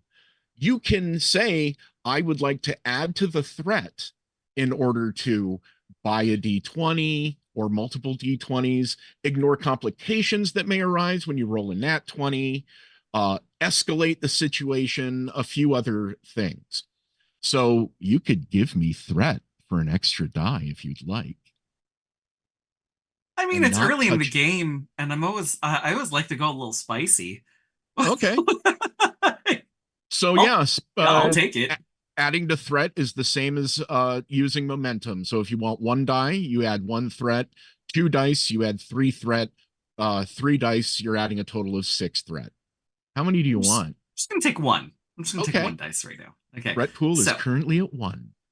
so I'm gonna be using understand. We're gonna be using duty. And then it's 3 It's dice. 3 dice now. Yep. And no focus. No focus. You need at least 2 successes. And I you have... did not do great, everyone. Now, everybody watching, see that little window that just popped up down there? Yeah, red means bad. You have 0 successes on that. Absolute, just none. You believe that you may have some sort of grasp on what you could get away with, but you're not feeling sure of it at all. The telebooks are completely out of date. Arrakis itself is just, it's too strange. And honestly, it's been in the hands of your house enemies for 80 years. Any information coming off Arrakis could be tainted by Harkonnen. So you're not sure if you can do it. Gotcha. I just feel like this is kind of the equivalent of if I walked in and I was like, hey, gee golly willikers, you guys. Oh no, that's from 80 years ago. Yeah, pretty much. Yeah, that was that. At least you didn't roll a 20. Because at least you didn't roll a 20. Yep. But thanks to adding to the threat pool, I appreciate just the worst. So, Air Reese. Pistols are in your possession. You're in your personal room. What are you doing on that final day on Caladan? I want to learn about Arrakis. I want to learn everything I can know about this place. Okay. Is there any specific things you want to know, or just more general knowledge? I think he wants to start with general knowledge, because I'm gonna go out on a limb and say that like he has never had a reason to be on Arrakis, so he has never been to Arrakis. So I think he wants to start with a larger scope, and then as he gets there, specialize. Okay. The same as Novia, you're attempting to learn something, except he tried to do it specifically. You didn't. I would say this is like an average difficulty. So it would be a understand of 1. Okay. What drive would you like to use with that? I think I want to use duty, which for my statement there is people are the strength of a great house. The reason that I think that one is because I think the most I know, the more I know about it, the more I can tell those around me about it, and I can make sure that they are prepared as well as I am. Oh yeah, absolutely. That complies with the situation. So yeah, do you have any focuses that in understand? Yeah, I actually have danger sense. Oh, shit. Right on. Please roll 2d20 understand and duty with a focus, please. Okay.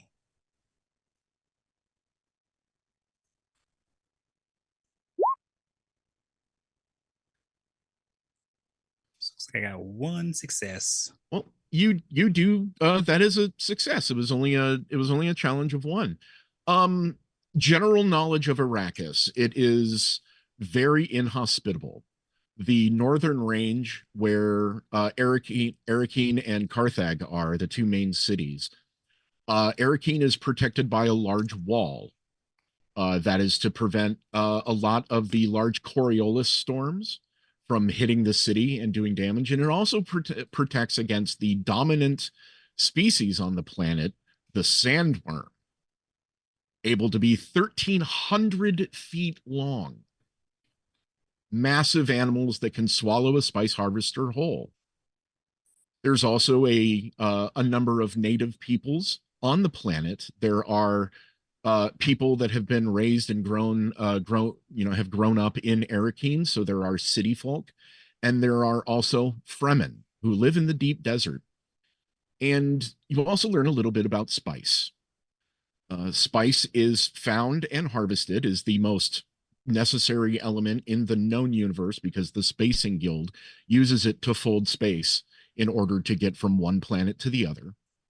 For some people, it does cause slight hallucinogenic effects. And even exposure to it over a long enough time, you develop what's called the eyes of Ibad. It's where the eyes turn blue. Also, the whites of the eyes begin to turn blue. Blue in blue eyes. So if you are mining spice, if you're around spice a lot, if you are a member of the Fremen, if you're in Arakeen for long enough, there is spice in the air, there is spice in the food. The longer you're there, the more, the more you'll be exposed to, and eventually you may even develop those same eyes. Water is scarce because it is a massive desert planet, but there is water to there's water to purchase from people. You could bring your own. It's entirely up to you. You're from Caladan. You're used to having tons of water around. So it's, yeah, you can find it there. It's probably pretty easy.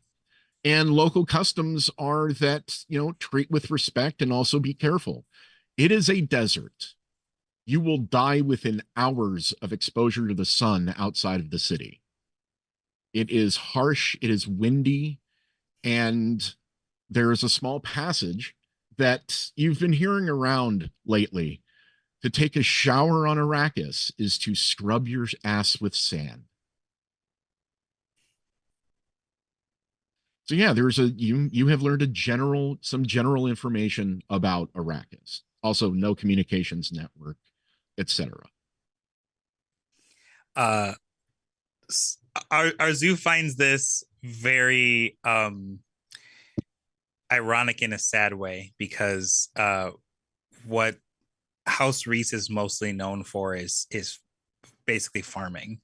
Like they like it's kind of the opposite of the space, the domain that they hold, at least as far as everyone that knows of House Reese knows that they deal with farming equipment and produce. So he kind of gives a chuckle of like this is bullshit kind of chuckle because it's like the complete opposite of what he would truly know is where he's being sent, but he understands. Yeah, there's a very small, kind of inkling of knowledge because like farming, machines that do farming, spice farming, machines that do farming. But on your small section of Caladan where House Reese is, you have wind and rain and seas and all that. You don't have the threat of a sandworm coming and eating you. So yeah, it's a little bit yeah. Sister Lyra. Yes. You have placed your things away. It's the final day. You've spoken to Lady Jessica, but now you're on your own. Mhm. What are you doing to prepare? I've decided that it is best to make official communication with Reverend Mother Gaius. So I head over to communication areas. And I would like to possibly use some of the Bene Gesserit ability, like using dots, secret languages. Yeah, absolutely. You can I would say you could key in dots are mainly a physical thing, but you can also, Okay. you know how to key in where it would be translated to that. Great. So it's effectively encoded. Yep. Yep. I just What message are you sending?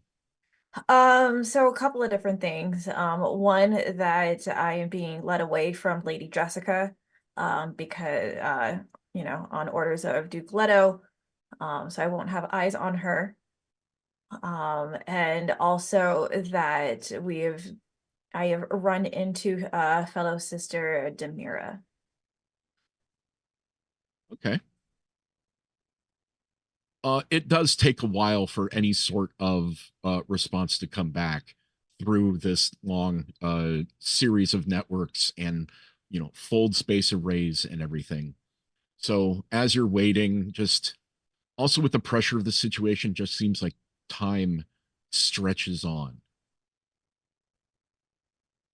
And you get a very short, terse answer back.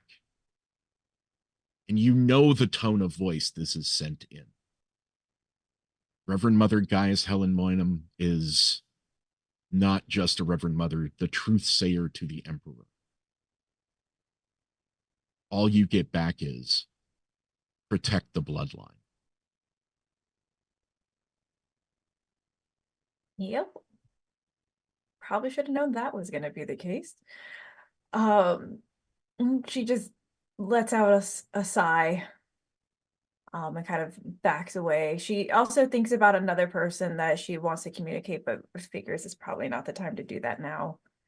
And so she is actually going to do cursory checks on some of the spice network type stuff. She knows a little bit about it, but wants to get a better idea of what she's up against in Arrakis.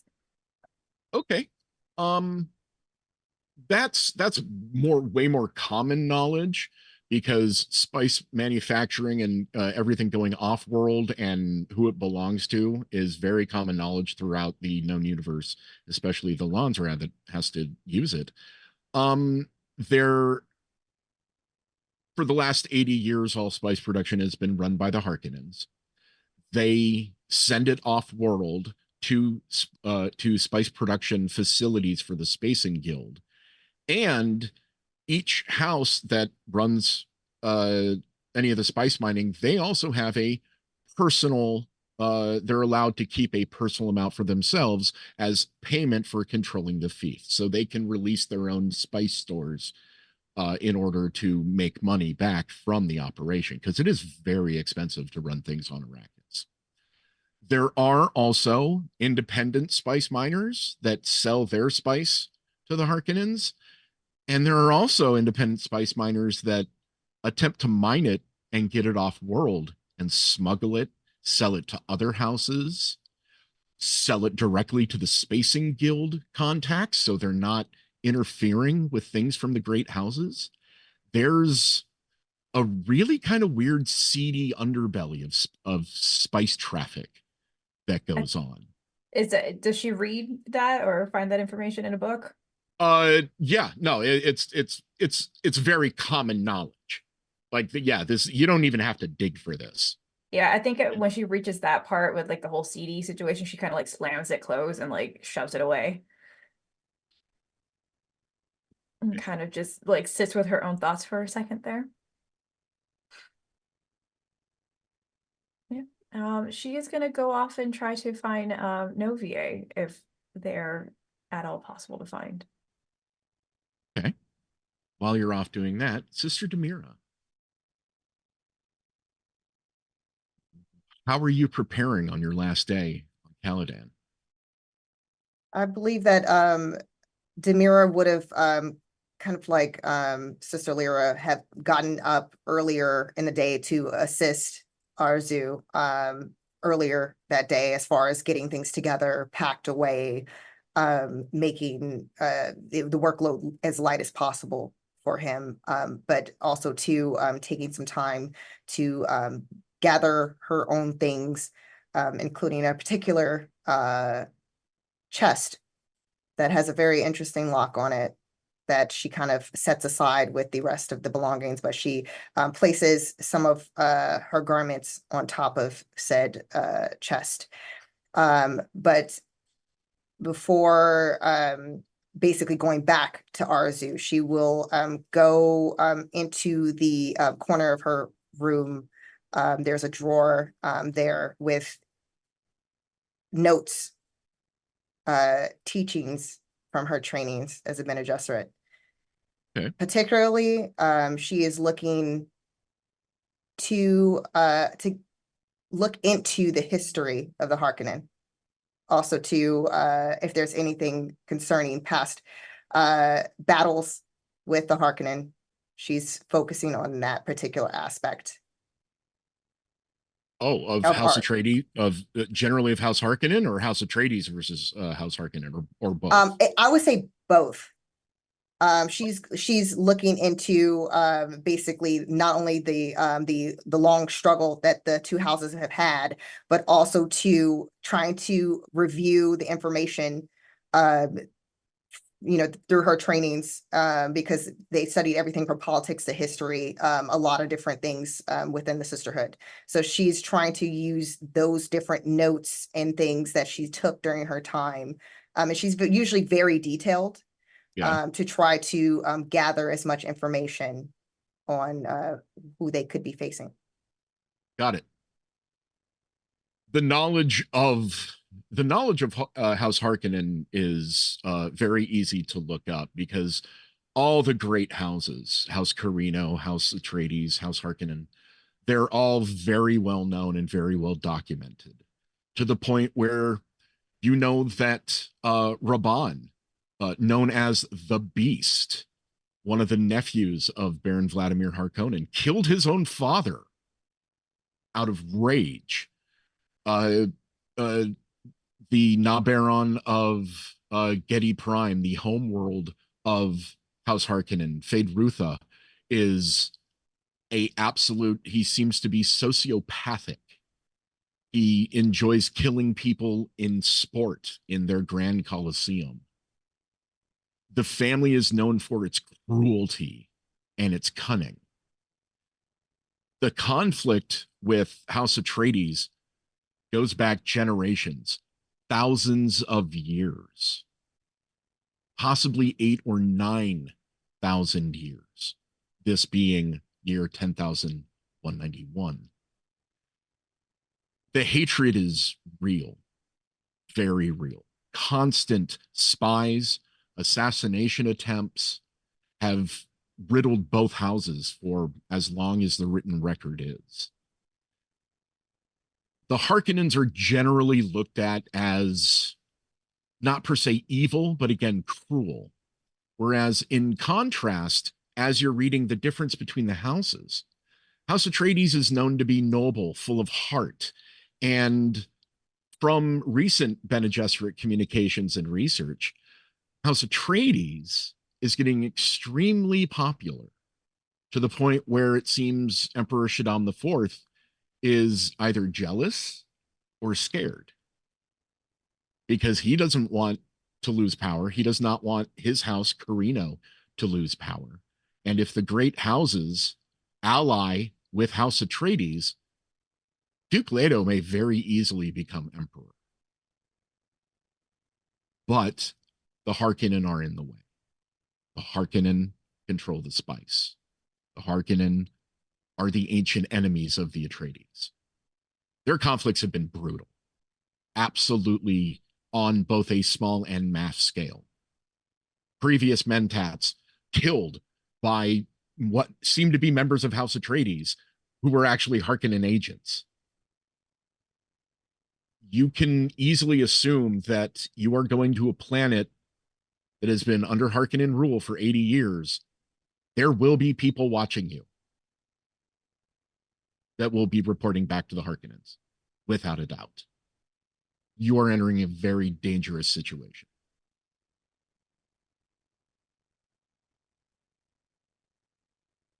With that information reviewed, she would close her notebook and then go over to finish the remainder of her packing before heading into the other room or into the room of Arzu to check on him there.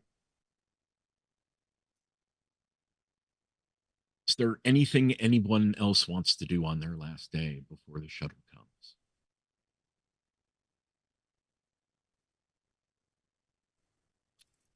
I think Arzu would just a quick visit with his mother, but I don't think we necessarily need to go through it. Just a thing that he would do. She naturally is worried, having heard from her father first, from your father first. But she does wish you well and safety, and in the Reese greeting, would like to see your face again. And yeah, but it's back at your room, back at all of your quarters. You can feel that impending excitement of travel, especially to a place you've never been to. In the late morning, a Spacing Guild shuttle lands at the main spaceport and dock outside of the castle. You see its twin platforms lower on cables, and a number of Atreides, members, mostly military, are loaded onto this shuttle. You're going on there, and there are also a couple other people from Caladan wanting to go, and maybe a couple of them you overhear hearing that they want to get into spice production and maybe join part of the mining business or want to trade things from Caladan to the people of Arakeen. There's a lot of people looking for adventure, a lot of people looking for possible business opportunities. And the four of you don't stand out. You're Atreides staff that are just heading where everyone will be going. You take your seats and the platforms raise, then you get comfortable. There's a slow rise out of the atmosphere. You feel when the artificial gravity engages. And it's that moment of weightlessness, and then you're held down into your seats. And as you get toward it, the very, very dim windows, you begin to see the stars reflected. Constellations you can see from Caladan. And in the distance, a massive cylinder with a darkened opening at one end. A Spacing Guild highliner capable of holding thousands of ships, transporting an entire house from a planet to another. And as you get closer, you realize the magnitude of the size of this vessel to your very small shuttle, and how much another one will be full of Atreides drop ships, ornithopters, mining equipment, people. And it's stunning. As the shuttle sits into its small berth in the interior of the highliner, a Spacing Guild steward comes by asking if anybody would like any refreshments. In about 2 hours, they will be folding space into orbit around Arrakis. Is there anything any of you would like to do while you're on this shuttle? There are people milling around, kind of like staying in small groups to themselves, but occasionally one person will overhear, "Oh, you want to get into spice mining? So do I." How are you all taking this? You're in orbit around Caladan, waiting to go on one of the strangest journeys, literally folding space from one point to another with a group of people. How are you reacting? What's going through your heads? So I think Sister Lyra probably sits there for the majority of the time as liftoff starts to happen and she's watching the constellations kind of like disappear. But as soon as like they're kind of like in steady space, if it were, she probably gets up with, you know, her shawl in place, like trying to not cause too much commotion, but she knows with the way she looks and like who she's associated with, she often like gets stared at. So she kind of like walks around and kind of like listens to certain conversations. She's interested in like the mining, the spice mining situation. So she kind of lingers in that area for a minute just to kind of listen to what was being said. There's the people that are talking about, there's a group of 4 people, and they're sitting there, and 3 of them are very excited. They want to join part of the mining guild. They want to apply and, be a miner with House Atreides. They want to be that experience. They're looking for the thrill of going into the deep desert and hearing and seeing these spice fields, and the threat of moments before an attack, a carryall has to come and pick up the sandcrawler. 3 of them are just very excited. The 4th looks terrified. You kind He's of made hone in on that person and kind of he's stare at them. he is being quiet. His face is pale. He keeps looking out of those heavily tinted windows and just seeing shuttle after shuttle after shuttle in all of these bays. The moment as you were looking around, as you were entering the Highliner, just sat down and has been very quiet. You can read it easily on his face. He has made the wrong decision and is probably going to die. And he is just becoming aware. The monumental choice he has made, he's going to die in the desert, and he just realized that. I think Lyra sits down next to him. He immediately just kind of shuffles away, just in his own thoughts, head is down. What ails you, sir? I'm I've I was joining my friends, and we wanted to go, and we wanted to see a new world and get new jobs and be part of something great. But I've I can't do this. I can't go. I'm my family is staying here, and I can't. Everything's just too big. What do you mean too big? Where we see seas, all I'm going to see is sand. There are these huge things that just eat people. I don't understand how people could be excited to go here. It's horrifying. It's a new adventure. If I may, at this point, Arzu kind of just like leans in. Oh, he is being very he's starting to get louder and louder. Mm-hmm. In so just kind of in just panic. Like out of this man's periph, and kneeling Arzu is just there. And he reaches into his pocket and he pulls out this small, like black and green looking object in it, and he kind of just like holds it up in like his thumb and forefinger, and he goes, "You ever seen one of these?" Kind of looks at it, but just like his hands are shaking, his eyes are trying to just focus. I don't know. I'm sorry. I don't know. Well, we call these clipper seeds. You ever seen a clipper plant before? They're huge, massive things. Yeah, with all the pods. Yeah. Mm-hmm. Yeah. Tasty too, but that's neither here nor there. This small little thing begets that massive plant. And that can be you. If you believe in yourself. Don't seeds get eaten? I mean, these do, but the ones that make it become a huge plant.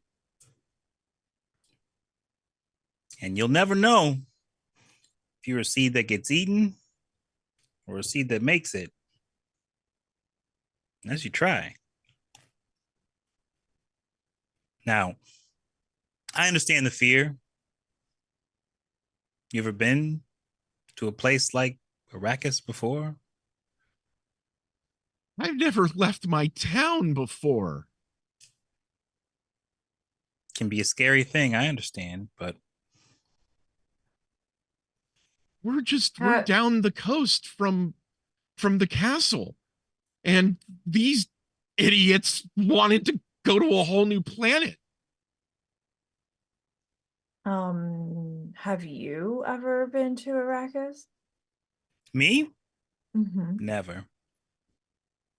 So how are you staying so calm and collected? Well,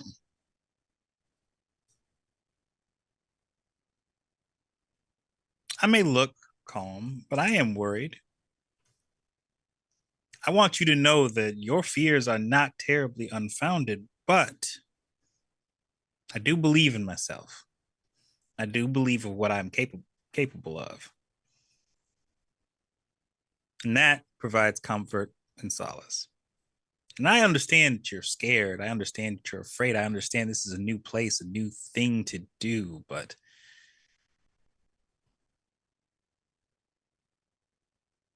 look inside yourself and ask yourself, is this really something that you think you can handle, or is it just the fear of the unknown gripping at you? Such wisdom coming from such a minor house.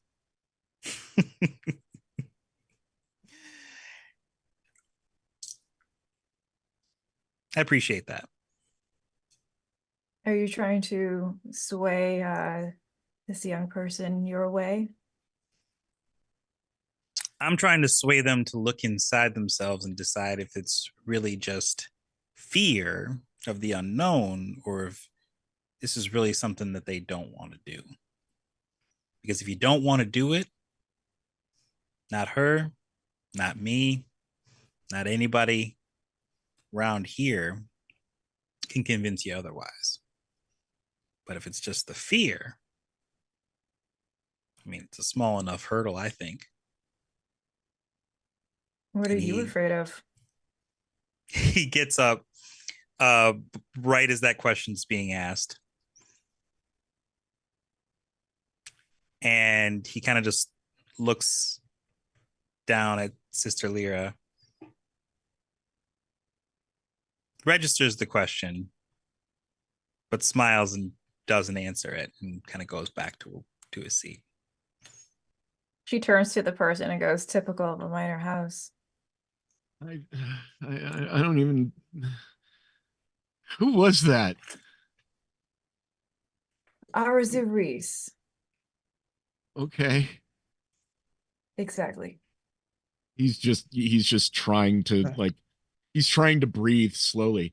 Novier and Sister Demira, you see this whole exchange going on. There are other people in the shuttle starting to look over and kind of like comment amongst themselves. And a couple other people are like, Arazu Reese, House Reese, what is he doing here?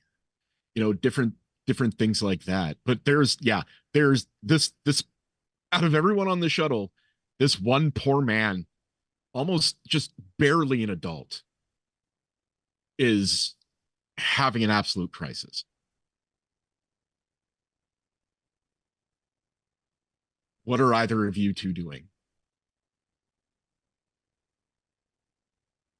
I'd say that Demira is obviously doing what she does best as far as just watching, observing. She's taking it in. When she hears Sister Lyra mention the minor house or just kind of making those snide remarks, she just kind of chuckles. And she looks over in the direction of Novier. What exactly is like Novier's countenance right now, like your demeanor? I would say that his demeanor is everybody noticed this guy freaking out. Mhm. Novier has the whatever the Dune equivalent of like breathing into a paper bag is at this point, right? But you know, like Novier is built for people to not notice him. Mhm. And so I think really the only reason why you notice is that we're sitting so close, right? And uh, there is there's a little bit of like caught what's that word where well, there's like empathy in it, right? Like that guy's Mhm. freaking out, so I'm freaking out a little bit. Mhm. But yeah, of course that's a little bit of a facade. But also I think that Novier isn't used to having these types of journeys. Understood.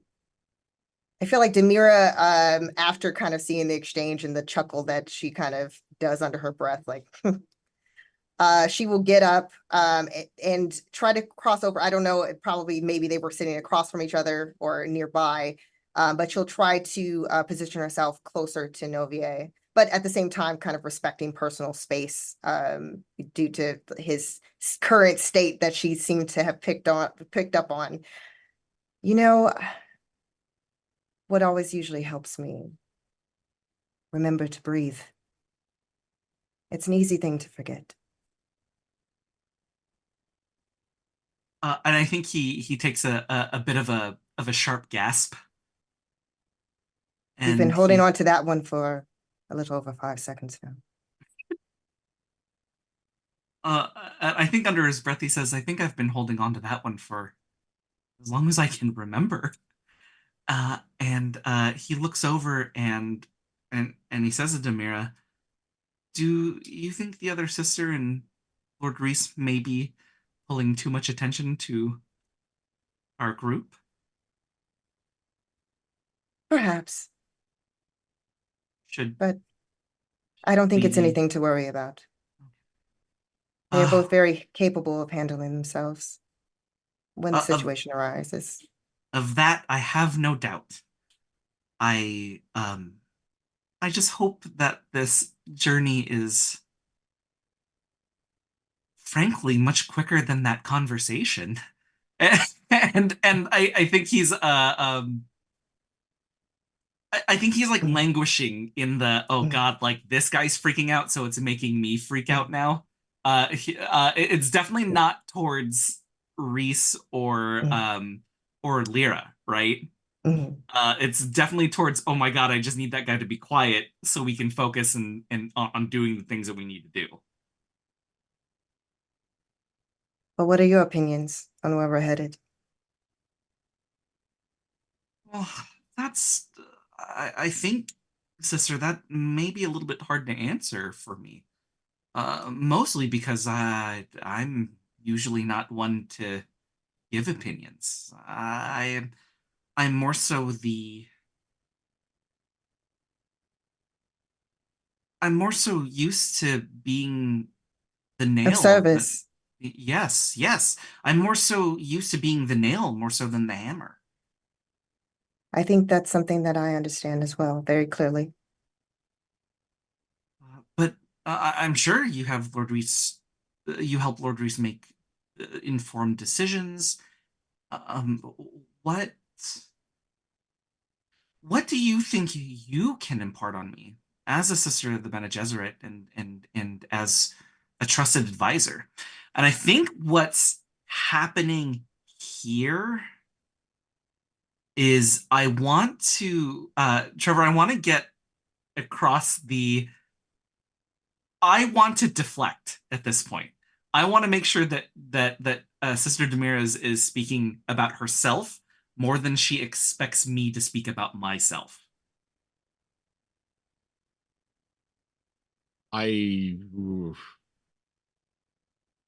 Honestly, it's not even, I wouldn't even say that's a role, Okay. because Sister Demira has hyper awareness. Ah, She can dang it. she can read like a fucking book, dude. Okay, but what if What I mean, if make an and, argument. Let's go. what- Let's go. what- Okay, okay. What if, and I do have this, what if one of my talents is hidden motives? You are a master at concealing your intentions and motivations. Few truly know what drives you, even if they think they understand you. When an opponent fails an understand or communicate test against you, you may immediately create a trait which reflects a mistaken belief that they have about you. Whoa. This is secrets on top of secrets, audience, right? Yeah, it's plans within plans. Cool. You know what? Screw it. This is going to be a version of a conflict. For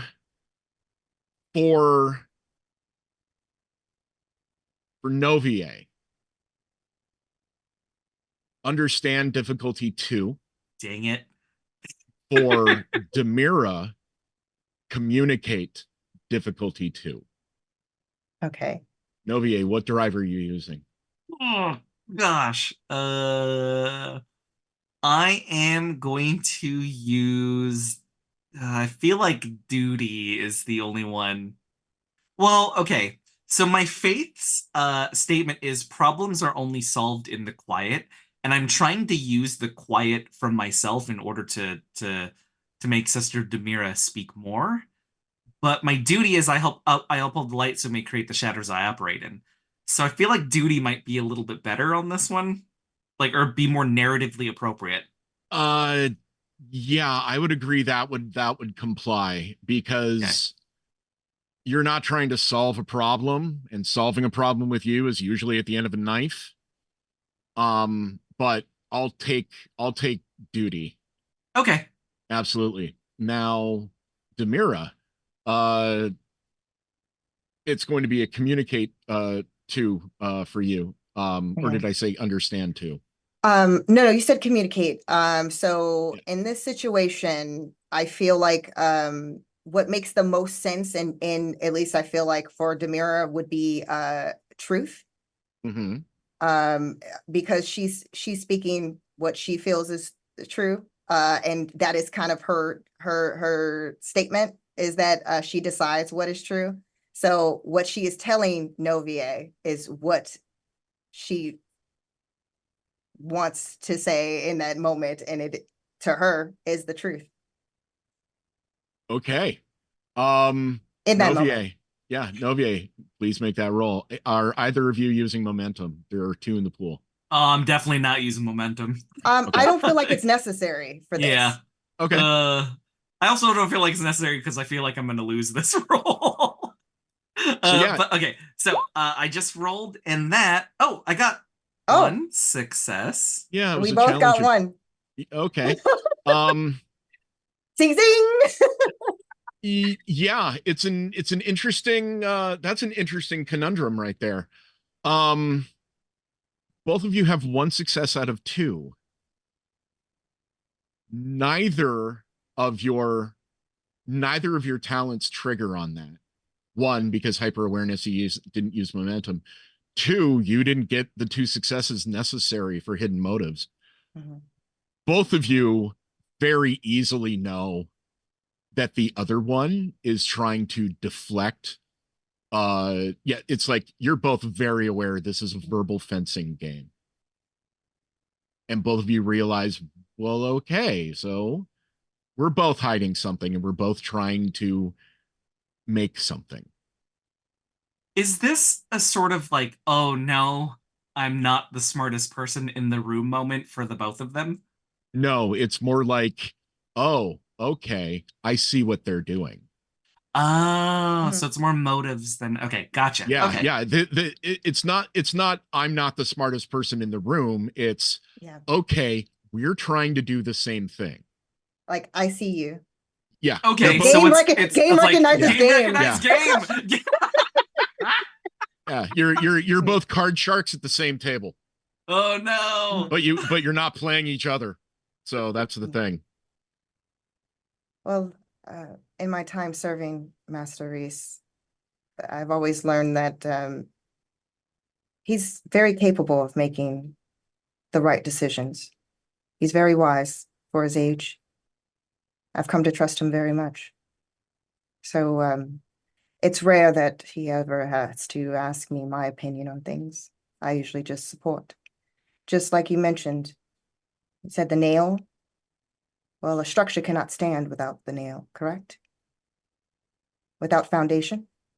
And that's what you provide for Duke Atreides, correct?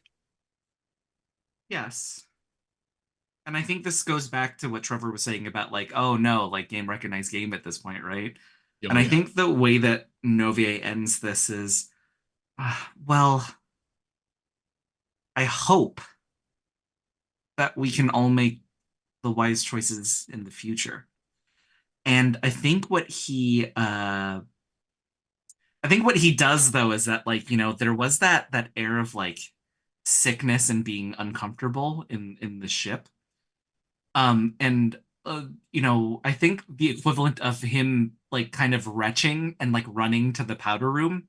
So when he does that, it not only takes the heat off of Reese and Lyra, but it also ends our conversation.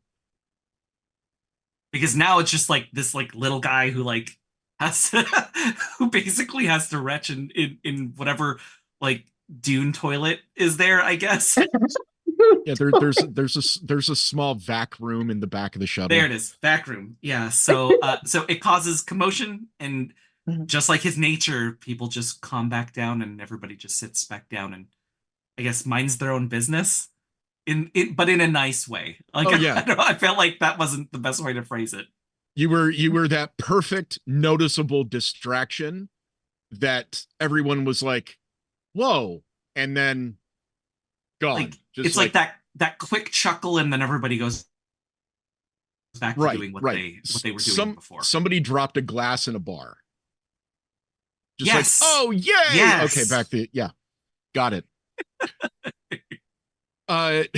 Lyra, as you're still sitting with this scared young boy at this point, there's a very large man, thick beard. His skin is still kind of either tanned or stained. He is dressed in these brown overalls with this thick brown leather. And you see there's a small backpack that he has, and you hear it's kind of sloshing around. He has his hair tied back in this kind of scraggly. This man is dirty, and he smells very faintly of cinnamon. And he just walks up and he slaps the kid on the back.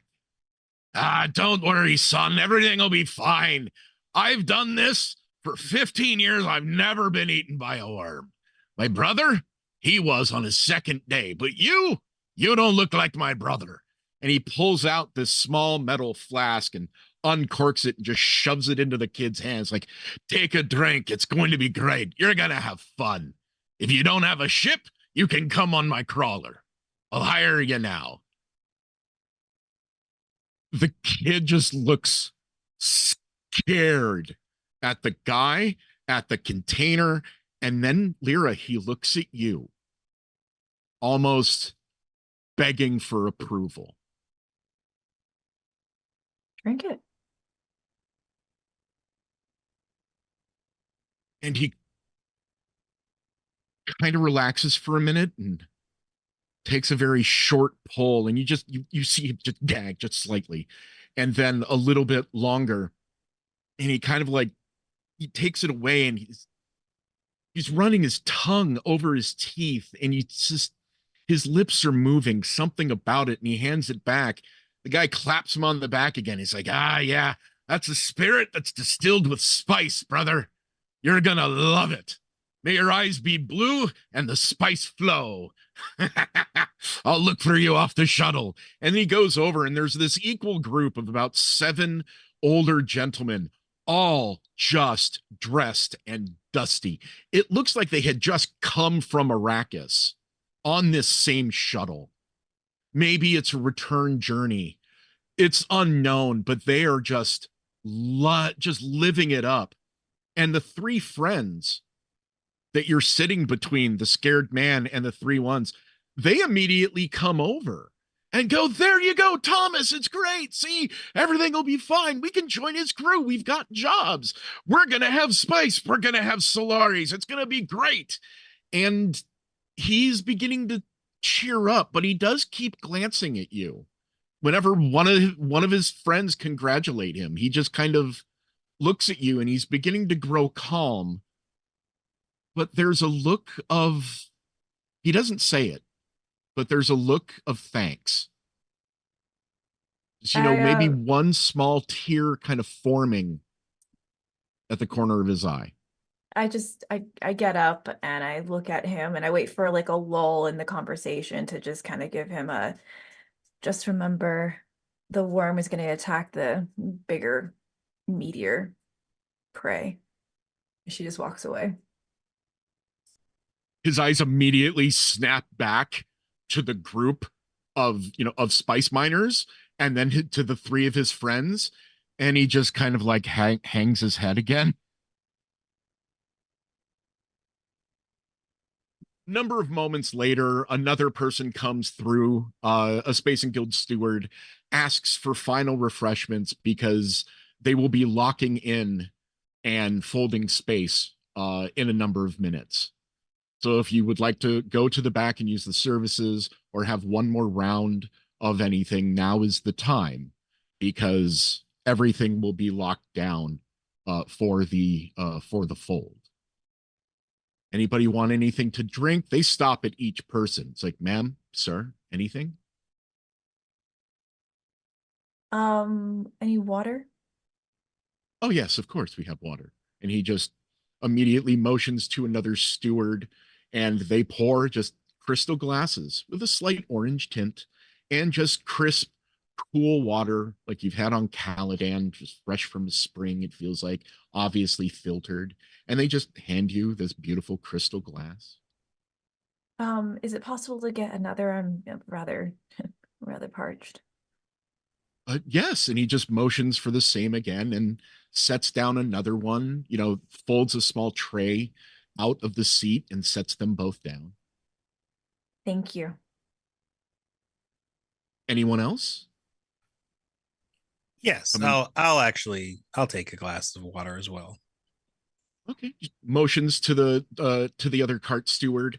Same thing, same glassware. It's very beautiful, like, small, thin etchings. You do notice there's a very slight crest of the Spacing Guild at the top, just to remind you where you are and whose things you're using. And Novier, Demira, but they before also that come. happens, Yeah. if they pass, do they pass Arzu or the glass? Oh yes, absolutely. They hand it. They go to hand it Okay. right to him. She'll immediately go to his side and motions to the glass. The If you don't steward mind. just stops. He's just like looking concerned. She takes it and she takes a look at the rim of the glass carefully, and then she takes a sip. Okay. The rim is clear. You when you saw it being poured, it was from an assemblance of other glasses. They are all lipped down, so any dust or anything doesn't get into them. And the water is very crisp. It's very clean. You don't taste or see anything. Your conditioning doesn't pick anything up. And then I provide the glass over, or hand the glass over to Arzu. The Arzu steward immediately looks at Arzu like, what just happened? You're not who you look like. Like someone just tasted something for you, and you see the clocks ticking. Like, who is this person? Demira did that, and she looks directly at Sister Lyra because she's making a statement without saying anything as to the importance of Arzu. So that way they do have questions now of who he actually is. I Arzu kind of just chuckles to himself and then kind of just low to Demir is like, you didn't have to do that. Of course I do.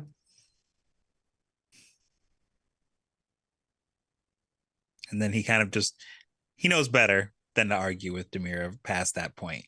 So he lets the matter die, but he does kind of like study the water, just like in a sense of awe, knowing that like this is gonna be much more rare, once they get to where they're going to. And then with very little warning, he just kind of knocks it back and then hands the glass back over to the steward. The steward is just kind of like, hey, and then turns to Demira, ma'am, would you like another? No, thank you. And then starts going through, and then Novier, as you come out of the back services, they're also like, sir, are you feeling all right? Would you like some water or another refreshment before we fold? Oh, no, that's okay. Thank you though. And I think he like sheepishly walks back to his seat. But also kind of regrets not taking the water. But he's just gonna have to sit with it for the rest of the trip. So the moment gets tense as you see the stewards begin to kind of like put carts in places. They take their posts, and then a small orange light begins to blink in the shuttle. And you hear a tone kind of echo through the hull of the Highliner. And then a voice. Please stay where you are. Folding space in process. And there's this strange hum that just surrounds you. And it kind of feels like you've taken a step. More like you've taken a step. You know that feeling when you step forward as an elevator is just stopping? That moment of just strange unsettledness. And then that orange light turns off. We are now in orbit around Arrakis. Please stay where you are. Shuttles will be departing momentarily. And you feel, after a few moments, the jerk of the shuttle, feeling it unlatch. And that long float out of the Highliner. And through those darkened glass, you see new stars. A large burning sun, partially eclipsed by the passage of 2 moons. As you begin coming through the atmosphere, all you see is yellow, copper, tans, brown mountain ranges surrounded by seas of sand, where once on Caladan would be islands and crashing waves, are simply wind-blown dunes and harsh, eroded rocks. You fly over this main massive spaceport where you already see Atreides vessels landing, small groups of soldiers taking places, beginning to secure other landing zones for other craft that are coming in a number of days. 1 or 2 Atreides ornithopters are circling the area. Then you begin coming over a few mountain ranges, and then stretched across this sand is this large wall surrounding a very strange looking city. Everything is squat. Everything is tan. There's like a small puff of dust every once in a while. It looks like the city is made out of the sand itself, but hardened and angled and structured.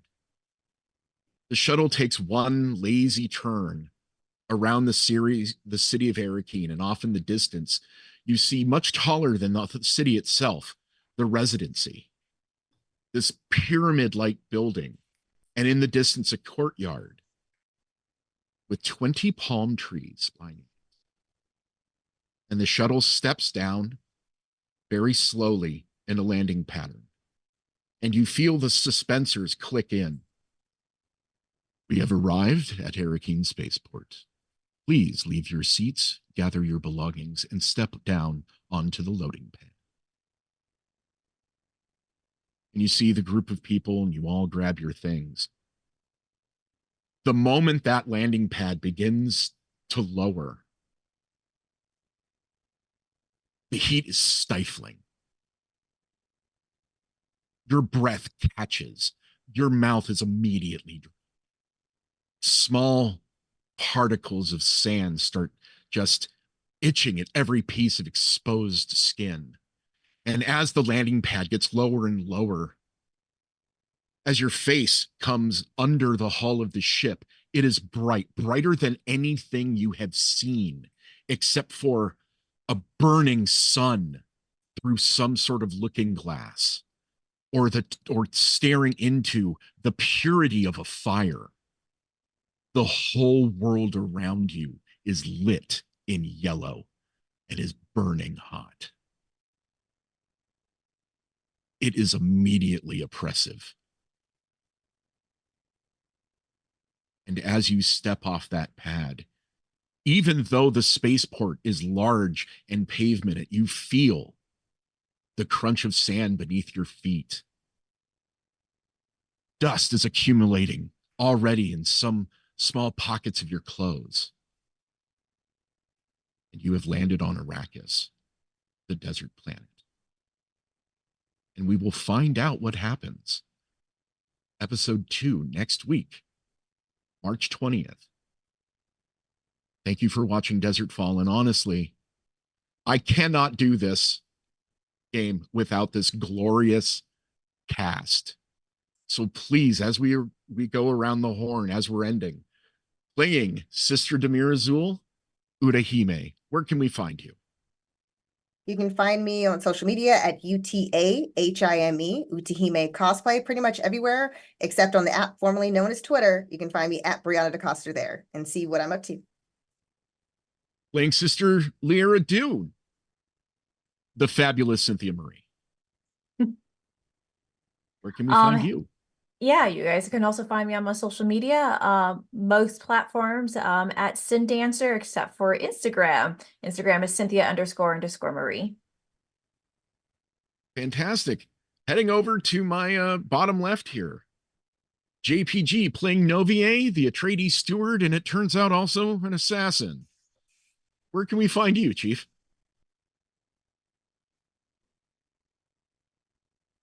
I think you're muted. I'm so sorry about that. You can Happens find me to on all of us. At least it happened at the end. You can find me on all social media at SpeakerJPG. Right on. And immediately, and by certainly not least, a Black Sparrow playing the minor house heir of Arazu Reese. Where can we find you? Yeah, you can find me at A Black Sparrow most places, or ablacksparrow.com also works out as well. Fantastic. Also, it looks like the winner of the Roll20 VTT plugin giveaway is Sergeant Tau. Nicely done. That is amazing. Enjoy it. It's what we use. You get that cool little pop-up when you do dice rolls, especially critically fail ones like Novier did. Wow, that was rad. But yeah, please join us next week, Wednesday, 6 p.m. Pacific, 8 p.m. Central here on Modiphius or twitch.tv/Modiphius. I've been Trevor Valley. You can find me everywhere at Tattoos and Bones. And thank you very much. We're going to hang out because hop over. We're going to be checking out our friends over at Perception Studios because they're a hell of a lot of friends. A lot of really good friends. And don't forget 30% off Dune Adventures in the Imperium all over the place. Thank you very much. We'll see you next week.